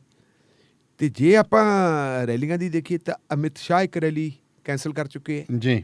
ਇੱਕ ਹੋਰ ਹੈਗੇ ਜੀ ਅੱਗ ਉਗਲਛੂ, ਇਹਨਾਂ ਦੇ ਲੀਡਰ, ਉਹਨਾਂ ਦਾ ਨਾਂ ਹੈ ਜੋਗੀ ਆਦਿੱਤਿਆਨਾਥ। ਤੇ ਅੱਜ ਕੱਲ੍ਹ ਯੋਗੀ ਆਦਿੱਤਿਆਨਾਥ ਨੇ ਯੂਪੀ ਵਾਲਾ ਜਿਹੜਾ ਫਰੰਟ ਸੰਭਾਲਿਆ ਹੋਇਆ ਹੈ। ਜੀ ਪੂਰਲੀਆ ਦੇ ਵਿੱਚ ਮਮਤਾ ਬੈਨਰਜੀ ਨੇ ਰੈਲੀ ਕੀਤੀ ਸੀ ਤੇ ਉਸ ਰੈਲੀ ਦੇ ਵਿੱਚ ਬਹੁਤ ਵੱਡੇ ਉਤਸ਼ਾਹ ਨਾਲ ਲੋਕ ਸ਼ਾਮਲ ਲੋਕ ਹੋਏ ਪਹੁੰਚੇ ਜੀ। ਲੋਹੜੇ ਦਾ ਇਕੱਠ ਸੀ ਤੇ ਉੱਥੇ ਹੀ ਫਿਰ ਕਹਿੰਦੇ ਜੀ ਡਿਊਟੀ ਲਾਤੀ ਇਹਨਾਂ ਦੀ ਕਿ ਸ਼੍ਰੀਮਾਨ ਜੀ ਤੁਸੀਂ ਵੀ ਪਹੁੰਚੋ। ਇਹ ਪਹੁੰਚ ਗਏ ਤੇ ਬੜੇ ਦਮਗਜੇ ਤਾਂ ਮਾਰਦੇ ਹੁੰਦੇ ਆ ਕਿ ਜੋਗੀ ਜੀ ਜਿੱਥੇ ਪਹੁੰਚਦੇ ਲੱਖਾਂ 'ਚ ਲੋਕ ਇਕੱਠੇ ਹੋ ਜਾਂਦੇ ਆ ਜੀ। ਤੇ ਉੱਥੇ ਕਹਿੰਦੇ ਜੀ ਪੂਰਲੀਆ ਦੇ ਵਿੱਚ ਸੈਂਕੜੇ ਜੀ ਰਹਿ ਗਏ। ਇੱਥੋਂ ਤੱਕ ਕਿ ਜਿਹੜਾ ਪੰਡਾਲ ਲਾਇਆ ਸੀ ਪੰਡਾਲ 'ਚ ਕਹਿੰਦੇ ਬੰਦੇ ਤਾਂ ਘੱਟ ਸੀਗੇ, ਅੱਛਾ ਜੀ। ਪਰ ਗਾਈਆਂ ਮੱਝਾਂ ਜ਼ਰੂਰ ਫਿਰਦੀਆਂ ਸੀ। ਅੱਛਾ ਜੀ। ਉਹ ਜਿਹੜੀਆਂ ਚਰਨ ਚੁਰਨ ਵਾਲੀਆਂ ਚਰਨ ਆਵਾਜ਼ਾਂ ਵਾਲਿਆਂ ਆਈਆਂ। ਦੀ ਹਨ। ਰਹੀ ਗੱਲ ਦੂਜੀ, ਪ੍ਰਧਾਨ ਮੰਤਰੀ ਸਾਹਿਬ ਪ੍ਰਧਾਨ ਮੰਤਰੀ ਸਾਹਿਬ ਨੇ ਇੱਕੋ ਹੀ ਰੈਲੀ ਕੀਤੀ ਹਾਲੇ ਤੱਕ ਜੀ। ਚੋਣ ਜਾਬਤਾ ਲੱਗਣ ਤੋਂ ਬਾਅਦ ਬ੍ਰਿਗੇਡ ਚੌਕ ਆਪਣਾ ਮੈਦਾਨ ਦੇ ਵਿੱਚ। ਹੁਣ ਕਹਿੰਦੇ ਕੱਲ ਨੂੰ ਜਾਣਗੇ, 2 ਦਿਨ ਰਹਿਣਗੇ ਉੱਥੇ। ਉਹ ਬੰਗਾਲ 'ਚ ਕਿ ਬੰਗਲਾਦੇਸ਼ ਹੈ ਬੰਗਲਾਦੇਸ਼ ਦੇਸ਼ ਵੀ ਜਾ ਰਹੇ ਨਾ। ਬੰਗਲਾਦੇਸ਼ ਵੀ ਚੱਲੇ ਹਨ। ਹਾਂ ਉਧਰ ਵੀ ਚੱਲੇ। ਮੇਰਾ ਖਿਆਲ ਹੈ ਬੰਗਲਾਦੇਸ਼ ਦੇ ਵਿੱਚ ਜਾ ਰਹੇ ਹੈ ਤੇ ਬੰਗਲਾਦੇਸ਼ ਦੇ ਵਿੱਚ ਜਾ ਕੇ ਫਿਰ ਇੱਧਰ ਮੇਰਾ ਖਿਆਲ ਬੀਜੇਪੀ ਵਾਸਤੇ ਬੰਗਾਲ 'ਚ ਵੋਟਾਂ ਮੰਗਣਗੇ। ਹੋ ਸਕਦਾ, ਇਹ ਵੀ ਹੋ ਸਕਦਾ। ਉਹ ਵੀ ਬੰਗਾਲ, ਇਹ ਵੀ ਬੰਗਾਲ। ਹਾਂ वो भी बंगाल हमारा है, ये बंगाल भी हाँ हमारा जी, है। सुनार बंगला। हाँ ਠੀਕ ਹੈ ਤੇ ਉਹ ਇੱਕੋ ਰੈਲੀ 'ਚ ਗਏ ਤੇ ਉਸ ਰੈਲੀ ਦਾ ਜਿਹੜਾ ਆਪਣੇ ਸਾਹਮਣੇ ਜੋ ਰਿਜ਼ਲਟ ਹੈ ਕਹਿੰਦੇ ਜੀ ਭੀੜ ਉਹਦੇ 'ਚ ਬਹੁਤ ਵੱਡੀ ਸੀ। ਦਾਅਵੇ ਬੜੇ ਵੱਡੇ ਕੀਤੇ ਬੀਜੇਪੀ ਵਾਲਿਆਂ ਨੇ, ਪਰ ਉਹ ਪਰ ਉਹ ਕਹਿੰਦੇ ਜਿਹੜੀਆਂ ਤਸਵੀਰਾਂ ਉਹ ਤਾਂ ਆਪਣੇ ਵੇਖ ਹੀ ਲਿਆ ਕਿ ਚਮਚੇ ਨੇ ਕਿਵੇਂ ਉਹਨੂੰ जस्टिफाई किया। प्रधानमंत्री जी ने कहा था सोशल डिस्टेंसिंग रखें, इसीलिए लोग दूर दूर खड़े हैं, पतले पतले खड़े हैं, तभी आपको लोग कम दिखाई दे रहे हैं। बड़ा उन्हें जोर लाया ਸੀਗਾ। ਉਹਨੇ ਤਾਂ ਜ਼ੋਰ ਲਾਇਆ ਸੀ। ਜਿਹੜੀਆਂ ਮਤਲਬ ਟਵਿੱਟਰ ਹੈਂਡਲ ਦੇ ਉੱਤੇ ਤਸਵੀਰਾਂ ਪਾਈਆਂ, ਸੋਸ਼ਲ ਮੀਡੀਆ ਤੇ ਤਸਵੀਰਾਂ ਪਾਈਆਂ, ਉਹ ਕਿਹਾ ਕਿ ਪ੍ਰਧਾਨ ਮੰਤਰੀ ਸਾਹਿਬ ਦੀਆਂ ਦੇ ਇਕੱਠ ਦੀਆਂ ਤਸਵੀਰਾਂ, ਪਰ ਉਹ ਤਸਵੀਰਾਂ ਪ੍ਰਧਾਨ ਮੰਤਰੀ ਦੇ ਇਕੱਠ ਦੀਆਂ ਨਹੀਂ ਸੀ ਜੀ। ਉਸੇ ਬ੍ਰਿਗੇਡ ਮੈਦਾਨ ਦੇ ਵਿੱਚ ਕੁਝ ਦਿਨ ਪਹਿਲਾਂ CPM ਖੱਬਾ ਮੋਰਚਾ ਜੀ, CPM ਦੀ ਅਗਵਾਈ ਵਾਲਾ ਤੇ ਕਾਂਗਰਸ ਪਾਰਟੀ ਤੇ ਜਿਹੜੀ ਉਹ ਸੈਕੂਲਰ ਇੰਡੀਅਨ ਸੈਕੂਲਰ ਫਰੰਟ ਹੈ ਜਾਂ ਸੈਕੂਲਰ ਫਰੰਟ ਆਫ ਇੰਡੀਆ ਹੈ, ਉਹਨਾਂ ਵੱਲੋਂ ਸਾਂਝੀ ਰੈਲੀ ਹੋਈ ਸੀ ਜੀ। ਉਸ ਰੈਲੀ ਦੇ ਵਿੱਚ ਬੇਹੱਦ ਇਕੱਠ ਸੀ ਲੋਕਾਂ ਦਾ ਤੇ ਬੜਾ ਉਤਸ਼ਾਹਜਨਕ ਸੀ ਜੀ। ਤਸਵੀਰਾਂ ਖੱਬੇ ਮੋਰਚੇ ਵਾਲਿਆਂ ਦੀਆਂ ਚੱਕ ਕੇ ਪਾਈਆਂ ਸੀ। ਉਹਦੇ ਤੋਂ ਪਤਾ ਲੱਗਦਾ ਕਿ ਬੀਜੇਪੀ ਦੀ ਹਾਲਤ ਮਾੜੀ ਹੈ ਤੇ ਇੱਥੇ ਨਹੀਂ ਗੱਲ ਰੁਕਦੀ, ਅਗਾਂਹ ਚਲੋ। ਅਗਾਂਹ ਤੁਸੀਂ ਦੇਖੋ ਕਿ ਕੱਲ ਇਹਨਾਂ ਨੇ ਜਿਹੜੀ ਹੈਗੀ ਅਗਲੇ 2 ਪੜਾਵਾਂ ਦੀਆਂ ਹੋਰ ਚੋਣਾਂ ਹੋਣੀਆਂ, ਉਹਨਾਂ ਵਾਸਤੇ ਆਪਣੀ ਲਿਸਟ ਜਾਰੀ ਕੀਤੀ ਜੀ। ਉਹ ਜਿਹੜੀ ਲਿਸਟ ਜਾਰੀ ਕੀਤੀ ਤੇ ਉਸ ਲਿਸਟ ਦਾ ਪ੍ਰਤੀਕਰਮ ਕਿੰਨਾ ਕੁ ਹੋਇਆ? ਪ੍ਰਤੀਕਰਮ ਇੰਨਾ ਜ਼ਿਆਦਾ ਹੋਇਆ ਕਿ ਇੱਕ 99 ਸਾਲ ਦੇ ਬੁੜੇ ਨੂੰ ਟਿਕਟ ਦੇਤੀ। ਦੱਸੋ ਉਹ 99 ਸਾਲ ਦਾ ਬੁੜਾ ਹੈ ਕੌਣ ਜੀ? ਉਹ ਬੀਜੇਪੀ ਦਾ ਨਹੀਂ, ਉਹ TMC ਚੋਂ ਆਇਆ ਵੈ ਜੀ। ਮਮਤਾ ਦੀ ਪਾਰਟੀ ਛੱਡ ਕੇ ਆਇਆ ਸੀ ਤੇ ਉਹਨੂੰ ਟਿਕਟ ਦਿੱਤੀ ਤੇ ਨਤੀਜਾ ਇਹ ਹੋਇਆ ਕਿ ਬੀਜੇਪੀ ਦੇ ਉਹ ਵਰਕਰ ਜਿਹੜੇ ਬੜੇ ਲੰਬੇ ਸਮੇਂ ਤੋਂ ਕੰਮ ਕਰਦੇ ਆ ਰਹੇ ਸੀ, ਉਹ ਜੀ ਇਕੱਠੇ ਹੋਏ ਤੇ ਇਕੱਠੇ ਹੋ ਕੇ ਸਿੱਧੇ ਬੀਜੇਪੀ ਦੇ ਆਫਿਸ ਨੂੰ ਹੋ ਨਿਕਲੇ। ਅੱਛਾ ਜੀ। ਬੈਰੀਕੇਡ ਲੱਗੇ ਸੀ, ਉਹਨਾਂ ਨੇ ਬੈਰੀਕੇਡ ਵਗੈਰਾ ਵੀ ਪੱਟਤੇ ਤੇ ਅੰਦਰ ਚਲੇ ਗਏ। ਅੰਦਰ ਜੀ ਉੱਥੇ ਜਿਹੜੇ ਸੀਗੇ ਬੰਦੇ, ਉਹਨਾਂ ਦੇ ਵਿੱਚ ਮੁਕਲ ਰਾਏ ਵੀ ਸੀ ਜੀ, ਮੀਤ ਪ੍ਰਧਾਨ ਹੈ ਬੀਜੇਪੀ ਦਾ, ਤੇ ਇੱਕ ਕੋਈ ਅਰਜਨ ਸਿੰਘ ਸੀ, ਇੱਕ ਸ਼ਾਇਦ ਕੋਈ ਸ਼ਿਵ ਕੁਮਾਰ ਸੀ, ਇਹੋ ਜਿਹੇ ਨਾਂ ਸੀ। ਤੇ ਉਹਨਾਂ ਨੇ ਤੇ ਜੀ ਫਿਰ ਉਹਨਾਂ ਨੂੰ ਪੈ ਨਿਕਲੇ। ਅੱਛਾ ਜੀ। ਵੀ ਸਾਡਾ ਕਸੂਰ ਕੀ ਹੈ, ਤੁਸੀਂ ਸਾਨੂੰ ਟਿਕਟਾਂ ਕਿਉਂ ਨਹੀਂ ਦਿੱਤੀਆਂ, ਸਾਡੀਆਂ ਟਿਕਟਾਂ ਹੋਰਾਂ ਨੂੰ ਕਿਉਂ ਦਿੱਤੀਆਂ? ਕੱਲਾ ਪੈ ਹੀ ਨਹੀਂ ਨਿਕਲੇ ਜੀ। ਉਹਨਾਂ ਦੇ ਲੀੜੇ ਕੱਪੜੇ ਵੀ ਕਹਿੰਦੇ ਪਾੜਤੇ, ਧੂਕੜੀ ਕੀਤੀ ਉਹਨਾਂ ਦੀ, ਧੱਕਾ ਮੁੱਕੀ ਕੀਤੀ। ਔਰ ਉਹਦਾ ਨਤੀਜਾ ਕੀ ਹੋਇਆ ਕਿ ਬੜਾ ਘਬਰਾ ਗਏ ਅਮਿਤ ਸ਼ਾਹ ਜੀ। ਅਮਿਤ ਸ਼ਾਹ ਜੀ ਨੇ ਨਾਲ ਦੀ ਨਾਲ ਹੀ ਜਿਹੜੇ ਹੈਗੇ ਆਪਣੇ ਬੀਜੇਪੀ ਦੇ ਸੂਬਾ ਪ੍ਰਧਾਨ ਦਲੀਪ ਘੋਸ਼ ਤੇ ਆਪਣਾ ਇਹ ਮੁਕਲ ਰਾਏ, ਇਹਨਾਂ ਨੂੰ ਤਲਬ ਕੀਤਾ ਦਿੱਲੀ ਦੇ ਵਿੱਚ ਵੀ ਹੋ ਕੀ ਰਿਹਾ, ਹੁਣ ਇਸ ਸੰਕਟ ਤੇ ਆਪਾਂ ਕਾਬੂ ਕਿਵੇਂ ਪਾਵਾਂਗੇ, ਇਹਦੇ ਬਾਰੇ ਸੋਚੋ। ਤੇ ਨਾਲ ਹੀ ਫਿਰ ਉਹਨਾਂ ਨੇ ਦੇਖਿਆ ਕਿ ਮਮਤਾ ਬੈਨਰਜੀ ਦੀ ਪਪੂਲੈਰਿਟੀ ਵੱਧ ਕਿਉਂ ਰਹੀ ਹੈ। ਉਹ ਇਹ ਵੀ ਆ ਗਿਆ ਕਿ ਜਿਹੜੇ ਮਮਤਾ ਬੈਨਰਜੀ ਦੇ ਉੱਤੇ ਅਟੈਕ ਕੀਤੇ ਜਾਤੀ, ਉਹਨਾਂ ਅਟੈਕਾਂ ਦਾ ਉਲਟਾ ਅਸਰ ਹੋ ਗਿਆ। ਹੁਣ ਹਦਾਇਤ ਕੀਤੀ ਹੈ ਬੀਜੇਪੀ ਦੇ ਬੰਗਾਲ ਦੇ ਲੀਡਰਾਂ ਨੂੰ ਵੀ ਕਿਰਪਾ ਕਰਕੇ ਮਮਤਾ ਬੈਨਰਜੀ ਦੇ ਖਿਲਾਫ ਕੋਈ ਜਾਤੀ ਹਮਲਾ ਨਾ ਕੀਤਾ ਜਾਵੇ। ਉਹਦੀ ਸਰਕਾਰ ਦੀਆਂ ਨੀਤੀਆਂ ਨੂੰ, ਉਹਦੇ ਫੈਸਲਿਆਂ ਨੂੰ ਤੁਸੀਂ ਏਜੰਡਾ ਬਣਾਓ, ਉਹਦੇ ਆਧਾਰ ਦੇ ਉੱਤੇ ਤੁਸੀਂ ਉੱਥੇ ਕਾਰਵਾਈ ਕਰੋ ਜਿਹੜੀ ਕਰਨੀ ਹੈ। ਤੁਸੀਂ ਇਹ ਨਾ ਕਰੋ ਕਿ ਜੀ ਅਸੀਂ ਤਾਂ ਆ ਗਏ ਜੀ, ਆ ਗਏ। ਕਿਉਂਕਿ ਜਿਹੜਾ ਇਹ ਕਿਹਾ ਸੀ ਕਿ ਜੀ ਇਹ ਡਰਾਮੇਬਾਜ਼ੀ ਕਰਦੀ ਹੈ, ਇਹ ਸਿਆਸੀ ਡਰਾਮੇਬਾਜ਼ੀ ਕਰਦੀ ਹੈ, ਇਹ ਤਾਂ ਜੀ ਜਿਹੜੀ ਹੈਗੀ ਜ਼ਮੀਨ ਖੁਰ ਚੱਲੀ ਹੈ ਔਰ ਗੁਆਚੀ ਹੋਈ ਜ਼ਮੀਨ ਨੂੰ ਬਹਾਲ ਕਰਨ ਵਾਸਤੇ ਮਮਤਾ ਬੈਨਰਜੀ ਇਲਜ਼ਾਮ ਲਾਉਂਦੀ ਹੈ। ਉਹਨਾਂ ਦਾ ਨਤੀਜਾ ਉਲਟ ਅਸਰ ਹੋਇਆ ਤੇ ਹੁਣ ਬੀਜੇਪੀ ਬੜੀ ਘਬਰਾਹਟ ਦੇ ਵਿੱਚ ਹੈ। ਇਹੀ ਕਾਰਨ ਹੈ ਕਿ ਮਮਤਾ ਬੈਨਰਜੀ ਵਾਰ-ਵਾਰ ਕਹਿੰਦੀ ਹੈ ਕਿ ਜਿਹੜੀ ਘਬਰਾਹਟ ਹੈ ਨਾ ਬੀਜੇਪੀ ਦੀ, ਉਹ ਨਿਰਾਸ਼ਾ ਦਾ ਆਲਮ ਹੈ ਤੇ ਨਿਰਾਸ਼ਾ ਦੇ ਆਲਮ ਦੇ ਵਿੱਚ ਆ ਕੇ ਇਹ ਮੈਨੂੰ ਮਰਵਾਉਣ ਦੀਆਂ ਸਾਜ਼ਿਸ਼ਾਂ ਸਾਜ਼ਿਸ਼ਾਂ ਨੇ। ਹਾਲਾਂਕਿ ਮੈਨੂੰ ਨਹੀਂ ਲੱਗਦਾ ਹੂੰ ਕਿ ਕਿਸੇ ਮੁੱਖ ਮੰਤਰੀ ਨੂੰ ਇਸ ਤਰ੍ਹਾਂ ਕੋਈ ਮਰਵਾਉਣ ਦੀ ਸਾਜ਼ਿਸ਼ ਭਾਰਤ ਸਰਕਾਰ ਕਰ ਸਕਦੀ ਹੈ। ਕਿਸੇ ਵੀ ਮਤਲਬ ਪੱਧਰ ਤੇ ਕਰ ਸਕਦੀ ਹੈ। ਪਰ ਮਮਤਾ ਬੈਨਰਜੀ ਨੂੰ ਪਤਾ ਲੱਗ ਗਿਆ ਕਿ ਜੇ ਮੈਂ ਇਹ ਗੱਲ ਕਹੂੰਗੀ ਹੂੰ ਇਹਦੇ ਨਾਲ ਜਿਹੜੀ ਬੰਗਾਲੀ ਜਿਹੜੀ ਹੈ ਗੈਰਤ ਹੈ ਜੀ ਉਹ ਉਤੇਜਿਤ ਹੋਊਗੀ ਕਿ ਹੈ दीदी बंगाल की बेटी माँ माटी ਹੂੰ ਇਹ ਜਿਹੜਾ ਉਹਨੇ ਦਿੱਤਾ ਸੀ ਇਹ ਸਲੋਗਨ ਦਿੱਤਾ ਸੀ ਕਿ ਇੱਕ ਧੀ ਨੂੰ ਬੰਗਾਲ ਦੀ ਧੀ ਨੂੰ ਮਾਰਨ ਵਾਸਤੇ ਬਾਹਰੋਂ ਲੋਕ ਆ ਰਹੇ ਹੂੰ ਇਹ ਜਿਹੜਾ ਉਹਦਾ ਬੜੀ ਸੋਚੀ ਸਮਝੀ ਪਲਾਨਿੰਗ ਹੈ ਕਿ ਉਹਦੀ ਜਿਹਨੂੰ ਆਪਾਂ ਕਹਾਂਗੇ ਸਟ੍ਰੈਟਜੀ ਹੈ ਜੀ ਜੀ। ਇਹ ਯੁੱਧ ਨੀਤੀ ਹੈ ਚੋਣ ਲੜਨ ਦੀ। ਤੇ ਢਿੱਲੋਂ ਸਾਹਿਬ ਹੁਣ ਆਪਾਂ ਗੱਲ ਕਰੀਏ ਤਾਂ ਜਿਹੜਾ ਗੁਪਤਾ ਜੀ ਨੇ ਉਹਨਾਂ ਨੇ ਕਹਿੰਦੇ ਰਾਜ ਸਭਾ ਦੀ ਸੀਟ ਛੱਡ ਦਿੱਤੀ ਹੈ। ਕਿਉਂ ਛੱਡੀ ਹੈ ਇਹਨਾਂ ਦਾ ਨਾਂ ਜੀ ਸਵਪਨ ਦਾਸ ਗੁਪਤਾ। ਜੀ ਇਹ ਰਾਜ ਸਭਾ ਦੇ ਮੈਂਬਰ ਚੁਣੇ ਹੋਏ ਨਹੀਂ, ਹੂੰ ਇਹ ਨਾਮਜ਼ਦ ਮੈਂਬਰ ਹੈ। ਨਾਮਜ਼ਦ ਮੈਂਬਰ ਹੈ ਤਾਂ ਇਹ ਛੱਡਣੀ ਪੈ ਗਈ। ਹਾਂ ਨਾਮਜ਼ਦ ਮੈਂਬਰ ਹੈ। ਜਿਵੇਂ ਆਪਣੇ ਚੀਫ ਜਸਟਿਸ ਆਫ ਇੰਡੀਆ ਸਾਬਕਾ ਹਾਂਜੀ ਰੰਜਨ ਗੋਗੋਈ ਸਾਹਿਬ ਰਾਜ ਸਭਾ ਦੇ ਮੈਂਬਰ ਬਣੇ, ਉਹਨਾਂ ਨੇ ਚੋਣ ਤਾਂ ਨਹੀਂ ਕੋਈ ਲੜੀ। ਨਹੀਂ ਉਹਨਾਂ ਨੂੰ ਪ੍ਰੈਜ਼ੀਡੈਂਟ ਨੇ ਨੋਮੀਨੇਟ ਭਾਰਤ ਸਰਕਾਰ ਦੀ ਸਿਫਾਰਿਸ਼ ਦੇ ਉੱਤੇ ਨੋਮੀਨੇਟ ਕੀਤਾ ਹੈ। ਇਹ ਵੀ ਨੋਮੀਨੇਟ ਕੀਤੇ ਹੋਏ। ਨਿਯਮ ਇਹ ਹੈ ਕਿ ਜਿਹੜਾ ਬੰਦਾ ਨੋਮੀਨੇਟ ਹੁੰਦਾ ਹੈ ਹੂੰ ਉਹ ਕਿਸੇ ਪੋਲੀਟੀਕਲ ਪਾਰਟੀ ਦਾ ਮੈਂਬਰ ਨਹੀਂ ਹੋ ਸਕਦਾ। ਜਿਹੜਾ 10th ਸ਼ਡਿਊਲ ਹੈ ਹੂੰ ਕਨਸਟੀਟਿਊਸ਼ਨ ਦਾ ਉਹ ਇਹ ਗੱਲ ਕਹਿੰਦਾ ਹੈ ਕਿ ਜੇ ਬੰਦਾ ਰਾਜ ਸਭਾ ਦਾ ਮੈਂਬਰ ਬਣ ਜਾਂਦਾ ਹੈ ਜੀ ਪਹਿਲੇ 6 ਮਹੀਨਿਆਂ ਤੱਕ ਉਹ ਕੋਈ ਪਾਰਟੀ ਜੁਆਇਨ ਨਹੀਂ ਕਰ ਸਕਦਾ। 6 ਮਹੀਨਿਆਂ ਦੇ ਵਿੱਚ ਕਰ ਲਵੇ ਤਾਂ ਕਰ ਲਵੇ, ਬਾਅਦ ਦੇ ਵਿੱਚੋਂ 6 ਮਹੀਨਿਆਂ ਤੋਂ ਬਾਅਦ ਕੋਈ ਪੋਲੀਟੀਕਲ ਪਾਰਟੀ ਜੁਆਇਨ ਨਹੀਂ ਕਰ ਸਕਦਾ। ਜੀ ਜੇ ਜੁਆਇਨ ਕਰਦਾ ਹੈ ਤਾਂ ਉਹ ਡਿਸਕੁਆਲੀਫਾਈ ਹੋ ਜਾਊਗਾ। ਹੂੰ ਭਾਰਤੀ ਜਨਤਾ ਪਾਰਟੀ ਦੀ ਸਮੱਸਿਆ ਹੁਣ ਇਹ ਹੋ ਗਈ ਕਿ ਬੰਗਾਲ ਦੇ ਵਿੱਚ ਕੱਦਾਵਰ ਜਾਂ ਆਪਾਂ ਕਹੀਏ ਵਜਨਦਾਰ ਜੀ ਉਮੀਦਵਾਰ ਨਹੀਂ ਮਿਲ ਰਹੇ। ਇਹਨਾਂ ਨੇ ਹੁਣ ਜਿਹੜੇ ਪਾਪੂਲਰ ਚਿਹਰੇ ਹੈ ਉਹਨਾਂ ਨੂੰ ਮੈਦਾਨ 'ਚ ਉਤਾਰਤਾ। ਜੀ ਇੱਕ ਅੱਧੇ ਵਜ਼ੀਰ ਨੂੰ ਵੀ ਟਿਕਟ ਦਿੱਤੀ ਹੈ, ਕਈ ਐਮਪੀਜ਼ ਨੂੰ ਟਿਕਟ ਦਿੱਤੀ ਹੈ ਜਿਨ੍ਹਾਂ ਦੇ ਵਿੱਚ ਸਵਪਨ ਦਾਸ ਗੁਪਤਾ ਵੀ ਸੀ। ਇਹਨਾਂ ਨੂੰ ਕਹਿੰਦਾ ਜੀ ਤੁਸੀਂ ਵਿਧਾਨ ਸਭਾ ਦੀ ਸੀਟ ਲੜੋ। ਕਹਿੰਦੇ ਠੀਕ ਹੈ ਜੀ। ਉਹਨਾਂ ਨੇ ਸ਼ਾਇਦ ਵਿਧਾਨ ਸਭਾ ਦੇ ਨੋਮੀਨੇਸ਼ਨ ਪੇਪਰ ਫਾਈਲ ਕਰਤੇ ਸੀ ਜਾਂ ਕਰਨੇ ਜੀ ਨੇੜੇ ਸੀ। ਤੇ ਮਹੁਆ ਮਿਓਤਰਾ ਹੂੰ ਇੱਕ ਬੜੀ ਤੇਜ਼ ਤਰਾਰ ਪਾਰਲੀਮੈਂਟ ਦੀ ਮੈਂਬਰ ਹੈ। ਜੀ ਹੈ ਜੀ ਪੌੜਾ ਉਹ ਵੱਟ ਕੱਢਦੇ ਸੀ ਜਿਹੜੇ। ਹਾਂ ਉਹ TMC ਜਿਹੜੀ ਹੈ ਤ੍ਰਿਣਮੂਲ ਕਾਂਗਰਸ ਮਮਤਾ ਬੈਨਰਜੀ ਉਹਦੀ ਉਹ ਮੈਂਬਰ ਹੈ। ਤੇ ਮੋਇਤਰਾ ਨੇ ਜੀ ਨਾਲ ਦੀ ਨਾਲ ਹੀ ਚਿੱਠੀ ਲਿਖ ਦਿੱਤੀ ਤੇ ਜਨਤਕ ਤੌਰ ਤੇ ਬਿਆਨ ਵੀ ਦਿੱਤਾ। ਟਵਿੱਟਰ ਦੇ ਉੱਤੇ ਵੀ ਉਹਨੇ ਟਵੀਟ ਕਰ ਦਿੱਤਾ ਜੀ ਕਿ ਇਹ 10th ਸ਼ਡਿਊਲ ਦੀ ਉਲੰਘਣਾ ਹੈ। ਭਾਰਤੀ ਜਨਤਾ ਪਾਰਟੀ ਦੀ ਟਿਕਟ ਲੈ ਲਈ, ਇਹਦਾ ਮਤਲਬ ਹੈ ਵੀ ਇਹਨਾਂ ਨੇ ਇੱਕ ਪੋਲੀਟੀਕਲ ਪਾਰਟੀ ਜੁਆਇਨ ਕਰ ਲਈ। ਜੀ ਜੇ ਤਾਂ ਉਹ ਨੋਮੀਨੇਸ਼ਨ ਪੇਪਰ ਫਾਈਲ ਕਰਨ ਤੋਂ ਬਾਅਦ ਉੱਥੇ ਇਤਰਾਜ਼ ਕਰਦੇ ਤਾਂ ਉਹਨਾਂ ਦੀ ਨੋਮੀਨੇਸ਼ਨ ਰੱਦ ਹੋ ਜਾਣੀ ਸੀ। ਅੱਛਾ ਜੀ। ਉਹ ਥੋੜਾ ਜਿਹਾ ਮਤਲਬ ਕਾਹਲ ਕਰ ਗਏ, ਰੌਲਾ ਪੈ ਗਿਆ ਤੇ ਫਿਰ ਸਵਪਨ ਦਾਸ ਗੁਪਤਾ ਹੋਰਾਂ ਨੂੰ ਅਸਤੀਫਾ ਦੇਣਾ ਪੈ ਗਿਆ। ਅੱਛਾ ਜੀ। ਹੁਣ ਉਹਨਾਂ ਨੇ ਰਾਜ ਸਭਾ ਦੀ ਮੈਂਬਰੀ ਤੋਂ ਅਸਤੀਫਾ ਦਿੱਤਾ ਤੇ ਗਾਂ ਉਹ ਕਹਿੰਦੇ ਉਹਦੇ ਨਾਲ ਵੀ ਸਿਰ ਮਨਾਉਂਦਿਆਂ ਔਲੇ ਪਏ। ਹਾਂਜੀ ਇਹ ਹਿੰਦੀ 'ਚ ਕਹਿੰਦੇ ਨੇ, ਆਪਾਂ ਪੰਜਾਬੀ 'ਚ ਉਹਨੂੰ ਕਹਾਂਗੇ ਸਿਰ ਮਨਾਇਆ ਸੀ ਤੇ ਨਾਲ ਦੀ ਨਾਲ ਗੜੇ ਪੈਣ ਲੱਗ ਪਏ। ਉੱਥੇ ਜਿਹੜੀ ਸੀਟ ਤੋਂ ਕਹਿੰਦੇ ਉਹਨਾਂ ਨੂੰ ਚੋਣ ਲੜਾਈ ਜਾ ਰਹੀ ਹੈ ਜੀ, ਉਹ ਸੀਟ ਵੀ ਐਡੀ ਕਲੱਲੀ ਹੈ। ਉੱਥੇ ਕਹਿੰਦੇ ਜਿਤਨਾ ਮੁਸ਼ਕਲ ਹੈ ਜੀ। ਮੇਰਾ ਖਿਆਲ ਹੈ ਵੀ ਉਹ ਤਾਂ ਵਿਧਾਨ ਸਭਾ ਦੇ ਮੈਂਬਰ ਬਣ ਚਲੇ ਸੀ ਤੇ ਅਮਿਤ ਸ਼ਾਹ ਨੇ ਕਿਹਾ ਸੀ ਕਿ 294 ਚੋਂ ਅਬ ਕੀ ਬਾਰ 200 ਸੇ ਪਾਰ 200 ਤੇ ਵੱਧ ਲਵਾਂਗੇ। ਤੇ ਸ਼ਾਇਦ ਉਹ ਸੋਚਦੇ ਹੋਣਗੇ ਵੀ ਸਟੇਟ ਦੇ ਵਿੱਚ ਭਾਈ ਜੇ ਆਪਾਂ ਮੁੱਖ ਮੰਤਰੀ ਨਾ ਬਣੇ ਤਾਂ ਕੋਈ ਮੰਤਰੀ ਤਾਂ ਬਣ ਹੀ ਜਾਣਗੇ। ਪਰ ਲੱਗਦਾ ਹੈ ਕਿ ਜਿਹੜੀ ਕੋਲੇ ਸੀ ਉਹ ਵੀ ਖਵਾ ਲਈ ਜੀ, ਉਹਨਾਂ ਦੀ ਜਿਹੜੀ ਮੈਂਬਰੀ ਖਤਮ ਹੋ ਗਈ ਹੈ ਜੀ। ਤੇ ਢਿੱਲੋਂ ਸਾਹਿਬ ਫਿਰ ਹਾਈ ਕੋਰਟ ਵੱਲੋਂ ਕਹਿੰਦੇ ਸ਼ਿਵ ਕੁਮਾਰ ਦੇ ਤਸ਼ੱਦਦ ਦਾ ਨੋਟਿਸ ਲਿਆ ਜੀ, ਕੀ ਕਿਹਾ? ਬਿਲਕੁਲ ਜੀ, ਸ਼ਿਵ ਕੁਮਾਰ ਜਿਹੜੇ ਹੈਗੇ ਆ ਇਹ ਮਜ਼ਦੂਰ ਅਧਿਕਾਰ ਸੰਗਠਨ ਇਹਨਾਂ ਨੇ ਬਣਾਇਆ ਹੋਇਆ ਜੀ। ਇਹ ਸੰਗਠਨ ਉਹ ਹੈ ਜਿਹਦੇ ਵਿੱਚ ਕੁੜੀ ਨਵਦੀਪ ਕੌਰ ਵੀ ਸੀ। ਅੱਛਾ ਜੀ। ਔਰ ਇਸ ਸੰਗਠਨ ਦਾ ਕੰਮ ਕੀ ਹੈ? ਜਿਹੜੇ ਤੁਹਾਨੂੰ ਪਤਾ ਵੀ ਦਿੱਲੀ ਦੇ ਆਲੇ ਦੁਆਲੇ NRC ਕਹਿ ਦਿੰਦੇ ਆਪਾਂ, ਉੱਥੇ ਜਿਹੜੀਆਂ ਕੰਪਨੀਆਂ ਉਹ ਕੰਪਨੀਆਂ ਬਹੁਤ ਜ਼ਿਆਦਾ ਐਕਸਪਲੋਇਟ ਕਰਦੀਆਂ ਵਰਕਿੰਗ ਕਲਾਸ ਜੀ ਜੀ।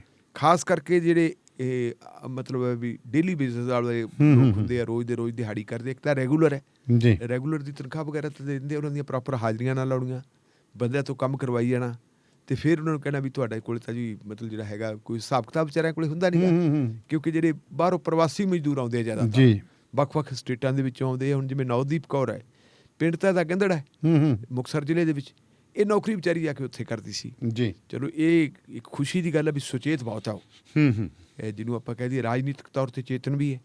ਔਰ ਜੇ ਕੁੜੀ ਨੇ ਇੱਕ ਨੇ ਮਤਲਬ ਸੰਸਥਾ ਦੇ ਵਿੱਚ ਕੰਮ ਕਰਨਾ ਸ਼ੁਰੂ ਕੀਤਾ ਹੈ ਤੇ ਉਹਨੇ ਬਕਾਇਦਾ ਮਤਲਬ ਜਿਹੜਾ ਹੈਗਾ ਉੱਥੇ ਆਪਣਾ ਆਫਿਸ ਵੀ ਖੋਲ੍ਹਿਆ ਹੋਇਆ ਹੈ। ਜੀ। ਆਫਿਸ ਦੇ ਵਿੱਚ ਮਜ਼ਦੂਰਾਂ ਦੀਆਂ ਗੱਲਾਂ ਬਾਤਾਂ ਸੁਣਦੇ ਹੈ, ਉਹਨਾਂ ਦੇ ਦੁੱਖ ਤਕਲੀਫਾਂ ਨੂੰ ਸੁਣ ਕੇ ਸਮਝ ਕੇ ਤੇ ਫਿਰ ਉਹਨੂੰ ਦੂਰ ਕਰਨ ਵਾਸਤੇ ਜਦੋਜਹਿਦ ਵੀ ਕਰਦੀ ਹੈ। ਜੀ। ਔਰ ਸ਼ਿਵ ਕੁਮਾਰ ਜਿਹੜਾ ਹੈਗਾ ਉਸ ਸੰਗਠਨ ਦਾ ਪ੍ਰਧਾਨ ਹੈ। ਜਨਵਰੀ ਦੇ ਮਹੀਨੇ ਦੇ ਵਿੱਚ ਇਹਨਾਂ ਨੇ ਜੀ ਕਿਸਾਨਾਂ ਦੇ ਹੱਕ ਦੇ ਵਿੱਚ ਵੀ ਹਾਂ ਦਾ ਨਾਅਰਾ ਮਾਰਿਆ। ਇਹ ਟਿਕਰੀ ਬਾਰਡਰ ਤੇ ਵੀ ਗਏ, ਸਿੰਘੂ ਬਾਰਡਰ ਤੇ ਵੀ ਗਏ, ਮਜ਼ਦੂਰਾਂ ਨੂੰ ਨਾਲ ਲੈ ਕੇ ਗਏ। ਜੀ। ਉੱਥੇ ਜਾ ਕੇ ਨਾਅਰਾ ਬੁਲੰਦ ਕੀਤਾ ਕਿ ਅਸੀਂ ਵੀ ਮਜ਼ਦੂਰਾਂ ਦੇ ਨਾਲ ਹਾਂ। ਤਾਂ ਜਿਹੜੀ ਇੰਡਸਟਰੀ ਲਾਬੀ ਸੀ ਉਹਨਾਂ ਨੇ ਕਿਹਾ ਵੀ ਹੁਣ ਗੱਲ ਬਣ ਗਈ। ਉਹਨਾਂ ਨੇ ਫਿਰ ਨਾਲ ਦੀ ਨਾਲ ਹੀ ਇਹ ਕਹਿ ਕੇ ਜੀ ਵੀ ਸਾਨੂੰ ਤਾਂ ਬਲੈਕਮੇਲ ਕਰਦੇ, ਜੀ। ਸਾਥੋਂ ਪੈਸੇ ਮੰਗਦੇ, ਇਹਨਾਂ ਦੇ ਖਿਲਾਫ ਕਾਰਵਾਈ ਕੀਤੀ ਜਾਵੇ। ਤੇ ਪੁਲਿਸ ਵੀ ਅੱਕੀ ਹੋਈ ਸੀ, ਕਿਉਂਕਿ ਪੁਲਿਸ ਜਿਹੜੇ ਲੋਕਾਂ ਨੂੰ ਜਾਗਰਤ ਕਰਨ ਵਾਲੇ ਲੋਕ ਹੈ, ਉਹਨਾਂ ਦੇ ਅਧਿਕਾਰਾਂ ਦੀ ਰਾਖੀ ਦੇ ਲਈ ਲੜਨ ਵਾਲੇ, ਉਹਨਾਂ ਨੂੰ ਤਾਂ ਬੇਹਕੜਾ ਵਾਂਗੂ ਲੈਂਦੀ ਹੈ। ਤੇ ਉਹ ਵੀ ਕਹਿੰਦੇ ਜੀ ਠੀਕ ਹੈ। ਪਹਿਲਾਂ ਉਹਨਾਂ ਨੇ ਨਵਦੀਪ ਨੂੰ ਗ੍ਰਿਫਤਾਰ ਕਰ ਲਿਆ। ਜੀ। ਨਵਦੀਪ ਤੋਂ ਬਾਅਦ ਫਿਰ ਸ਼ਿਵ ਕੁਮਾਰ ਨੂੰ ਵੀ ਗ੍ਰਿਫਤਾਰ ਕਰ ਲਿਆ। ਨਵਦੀਪ ਕੌਰ ਦੇ ਉੱਤੇ ਵੀ ਤਸ਼ੱਦਦ ਹੋਇਆ, ਸ਼ਿਵ ਕੁਮਾਰ ਤੇ ਵੀ। ਇਹ ਮਾਮਲਾ ਜਦੋਂ ਉੱਪਰਲੇ ਪੱਧਰ ਤੇ ਪੁੱਜਿਆ, ਕਿਸਾਨਾਂ ਕੋਲੇ ਵੀ ਪਹੁੰਚਿਆ, ਹੋਰ ਕੁਝ ਲੋਕਾਂ ਕੋਲੇ ਵੀ ਪਹੁੰਚਿਆ। ਫਿਰ ਜਿਹੜੀ ਡਿਫੈਂਸ ਕਮੇਟੀ ਹੈ ਵਕੀਲਾਂ ਦੀ, ਡਿਫੈਂਸ ਕਮੇਟੀ ਨੇ ਬੇਨਤੀ ਕੀਤੀ RS ਚੀਮਾ ਸਾਹਿਬ ਨੂੰ ਜੀ ਕਿ ਜੀ ਤੁਸੀਂ ਜਿਹੜਾ ਹੈਗਾ ਇਹਨਾਂ ਦੇ ਕੇਸਾਂ ਦੀ ਥੋੜ੍ਹਾ ਜਿਹਾ ਪੈਰਵੀ ਕਰੋ। ਤਾਂ RS ਚੀਮਾ ਸਾਹਿਬ ਨੂੰ ਜੋ ਪਤਾ ਲੱਗਿਆ ਕਿ ਇਹ ਹਾਲਤ ਹੈ, ਇਹਦੀ ਕੁੱਟ ਕਟਾਪਾ ਬਹੁਤ ਹੋਇਆ ਹੈ, ਜੀ, ਪ੍ਰਾਪਰ ਇਹਦਾ ਮੈਡੀਕਲ ਨਹੀਂ ਹੋਇਆ, ਤੇ ਉਹਨੇ ਹਾਈ ਕੋਰਟ ਦੇ ਵਿੱਚ ਇਹ ਮਾਮਲਾ ਧਿਆਨ 'ਚ ਲਿਆਂਦਾ। ਉਹਨਾਂ ਦੀ ਟੀਮ ਨੇ, ਵਕੀਲਾਂ ਦੀ ਮਾਨਯੋਗ ਜੱਜ ਸਾਹਿਬ ਦੇ ਧਿਆਨ 'ਚ ਆਇਆ ਤੇ ਉਹਨਾਂ ਨੇ ਹੁਕਮ ਦਿੱਤਾ ਕਿ ਇਹ ਜਿਹੜਾ ਹੈਗਾ ਸ਼ਿਵ ਕੁਮਾਰ, ਇਹਦੀ ਦਾ ਡਾਕਟਰੀ ਮੁਆਇਨਾ ਜਿਹੜਾ ਮੈਡੀਕਲ ਕਾਲਜ, ਸਰਕਾਰੀ ਮੈਡੀਕਲ ਕਾਲਜ ਹੈ ਚੰਡੀਗੜ੍ਹ ਦਾ, ਉੱਥੋਂ ਕਰਵਾਇਆ ਜਾਵੇ। ਹੁਣ ਦਾਨੇਲੀਆ ਸਾਹਿਬ ਜਿਹੜੇ ਤਾਂ ਹੇਠਲੇ ਪੱਧਰ ਦੇ ਡਾਕਟਰ ਹੈ, ਉਹ ਤਾਂ ਲੋਕਲ ਪੁਲਿਸ ਤੋਂ ਪ੍ਰਭਾਵਿਤ ਹੋ ਜਾਂਦੇ ਜੀ, ਲੇਕਿਨ ਜਿਹੜੇ ਵੱਡੇ ਇੰਸਟੀਚਿਊਟ ਹੈ ਉਹਨਾਂ ਡਾਕਟਰਾਂ ਦਾ ਲੈਵਲ ਵੀ ਬਹੁਤ ਵੱਡਾ ਹੁੰਦਾ, ਬਹੁਤ ਵੱਡਾ ਹੁੰਦਾ ਹੈ ਜੀ। ਔਰ ਉਹ ਛੇਤੀ ਕੀਤੇ ਤਾਂ ਉਹਨਾਂ ਨੂੰ ਕੋਈ DGP ਵਗੈਰਾ ਵੀ ਪ੍ਰਭਾਵਿਤ ਨਹੀਂ ਕਰ ਸਕਦਾ। ਬਿਲਕੁਲ ਬਿਲਕੁਲ। ਉਹਨਾਂ ਨੇ ਜੀ ਬਹੁਤ ਵਧੀਆ ਤਰੀਕੇ ਦੇ ਨਾਲ ਦਾ ਮੈਡੀਕਲ ਕੀਤਾ ਤੇ ਜਿਹੜੀ ਮੈਡੀਕਲ ਰਿਪੋਰਟ ਉਹਨਾਂ ਨੇ ਅਦਾਲਤ ਨੂੰ ਦਿੱਤੀ, ਉਹਦੇ ਵਿੱਚ ਸਪਸ਼ਟ ਹੋ ਗਿਆ ਕਿ ਉਸ ਬੰਦੇ ਦੀਆਂ ਹੱਥ ਦੀ ਵੀ ਹੱਡੀ ਟੁੱਟੀ ਹੋਈ ਹੈ, ਪੈਰ ਦੀ ਵੀ ਹੱਡੀ ਟੁੱਟੀ ਹੋਈ ਹੈ, ਨਹੁੰ ਵਗੈਰਾ ਵੀ ਜਿਹੜੇ ਹੈਗੇ ਆ ਉਹਦੇ ਉਹ ਵੀ ਜ਼ਖਮੀ ਖਿੱਚੇ ਹੋਣਗੇ। ਇਹ ਸਾਰੀਆਂ ਚੀਜ਼ਾਂ ਜਦੋਂ ਰਿਕਾਰਡ ਤੇ ਆ ਗਈਆਂ ਤੇ ਇਹ ਰਿਕਾਰਡ ਤੇ ਆਉਣ ਤੋਂ ਬਾਅਦ ਫਿਰ ਉਹਨੂੰ ਬੇਲ ਵਗੈਰਾ ਵੀ ਮਿਲ ਗਈ ਹੈ ਮੇਰੇ ਖਿਆਲ। ਨਵਦੀਪ ਕੌਰ ਨੂੰ ਵੀ ਬੇਲ ਮਿਲ ਗਈ। ਨਵਦੀਪ ਕੌਰ ਨੇ ਵੀ ਪ੍ਰੈਸ ਕਾਨਫਰੰਸ ਕਰਕੇ ਉਹਨੇ ਵੀ ਇਲਜ਼ਾਮ ਲਾਇਆ ਕਿ ਮੈਨੂੰ ਵੀ ਬਹੁਤ ਟੌਰਚਰ ਕੀਤਾ ਸੀ। ਹੁਣ ਸ਼ਿਵ ਕੁਮਾਰ ਦੇ ਪਿਤਾ ਜੀ ਨੇ ਇੱਕ ਐਪਲੀਕੇਸ਼ਨ ਦਾਇਰ ਕੀਤੀ ਮਾਨਯੋਗ ਹਾਈ ਕੋਰਟ 'ਚ ਜੀ, ਤੇ ਉਹਨਾਂ ਨੇ ਮੰਗ ਕੀਤੀ ਹੈ ਜੀ ਵੀ ਜਿਹੜਾ ਇਹ ਕੇਸ ਹੈ ਨਾ, ਇਹ ਕੇਸ ਜਿਹੜਾ ਹੈਗਾ ਉੱਥੋਂ ਟਰਾਂਸਫਰ ਕਰ ਦਿੱਤਾ ਜਾਵੇ। ਅੱਛਾ ਜੀ। ਕਿਸੇ ਹੋਰ ਏਜੰਸੀ ਦੇ ਸਪੁਰਦ ਕੀਤਾ ਜਾਵੇ। ਇਹ ਸੋਨੀਪਤ ਪੁਲਿਸ ਦੇ ਕੋਲੇ ਨਹੀਂ ਰਹਿਣਾ ਚਾਹੀਦਾ ਜੀ। ਇਹਨਾਂ ਨੂੰ ਜਿਹੜੀ ਹੈਗੀ ਹੈ ਇਹ ਮਤਲਬ ਅਲਰਜਿਕ ਹੋ ਕੇ ਮੇਰੇ ਬੇਟੇ ਦੇ ਨਾਲ ਇਹਨਾਂ ਨੇ ਧੱਕਾ ਕੀਤਾ, ਜਿਹੜੇ ਲੋਕਾਂ ਨੇ ਦਾ ਕੁੱਟ ਕਟਾਪਾ ਕੀਤਾ ਹੈ ਉਹ।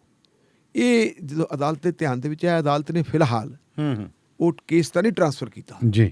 ਇਹ ਇਜਾਜ਼ਤ ਤਾਂ ਪੁਲਿਸ ਨੂੰ ਦੇ ਦਿੱਤੀ ਕਿ ਤੁਸੀਂ ਆਪਣੀ ਜਾਂਚ ਮੁਕੰਮਲ ਕਰੋ, ਪਰ ਨਾਲ ਜਿਹੜੇ ਇੱਕ ਕੰਡੀਸ਼ਨ ਲਾਤੀ ਕਿ ਤੁਸੀਂ ਉਨੀ ਦੇਰ ਤੱਕ ਚਲਾਨ ਨਹੀਂ ਪੇਸ਼ ਕਰੋਗੇ ਜਿੰਨੀ ਦੇਰ ਤੱਕ ਤੁਹਾਨੂੰ ਹਾਈ ਕੋਰਟ ਤੋਂ ਇਜਾਜ਼ਤ ਨਹੀਂ ਮਿਲੂਗੀ। ਭਾਵ ਹਾਈ ਕੋਰਟ ਤੋਂ ਇਜਾਜ਼ਤ ਲਏ ਬਗੈਰ ਚਲਾਨ ਪੇਸ਼ ਨਹੀਂ ਕਰਨਾ ਜੀ। ਤੇ ਦੂਜੀ ਗੱਲ ਇਹ ਹੈ ਕਿ ਫਰੀਦਾਬਾਦ ਦੇ ਜਿਹੜੇ ਸੈਸ਼ਨ ਜੱਜਾਂ ਨੂੰ ਹਦਾਇਤ ਕਰਤੀ ਕਿ ਸ਼ਿਵ ਕੁਮਾਰ ਦੇ ਉੱਤੇ ਜਿਹੜਾ ਤਸ਼ੱਦਦ ਹੋਇਆ ਜੀ, ਇਹਦੀ ਪੜਤਾਲ ਤੁਸੀਂ ਆਪਣੇ ਪੱਧਰ ਤੇ ਕਰੋ। ਦਾਨੇਲੀਆ ਸਾਹਿਬ ਜਿਹੜਾ ਇਹ ਹੁਣ ਇਹਨੂੰ ਆਪਾਂ ਕਹਾਂਗੇ ਅਦਾਲਤੀ ਪੜਤਾਲ। ਜੀ ਜੀ। ਸੈਸ਼ਨ ਜੱਜ ਨੇ ਪੜਤਾਲ ਕਰਨੀ ਹੈ ਤੇ ਸੈਸ਼ਨ ਜੱਜ, ਜਿਵੇਂ ਆਪਾਂ ਕਿਹਾ ਕਿ ਵਕੀਲਾਂ ਨੂੰ ਪ੍ਰਭਾਵਿਤ ਨਹੀਂ ਕੀਤਾ ਜਾ ਸਕਦਾ ਜੀ, ਸੈਸ਼ਨ ਜੱਜ ਵੀ ਛੇਤੀ ਕਿਤੇ ਪ੍ਰਭਾਵਿਤ ਨਹੀਂ ਹੁੰਦੇ। ਪਹਿਲੀ ਗੱਲ ਤਾਂ ਉਹਨਾਂ ਨੂੰ ਮਤਲਬ ਆਮ ਥਾਣੇਦਾਰ ਦੀ ਪਹੁੰਚ ਕੀ ਹੈ, ਸੈਸ਼ਨ ਜੱਜ ਨੂੰ ਕਹਿ ਦੇਵੇ।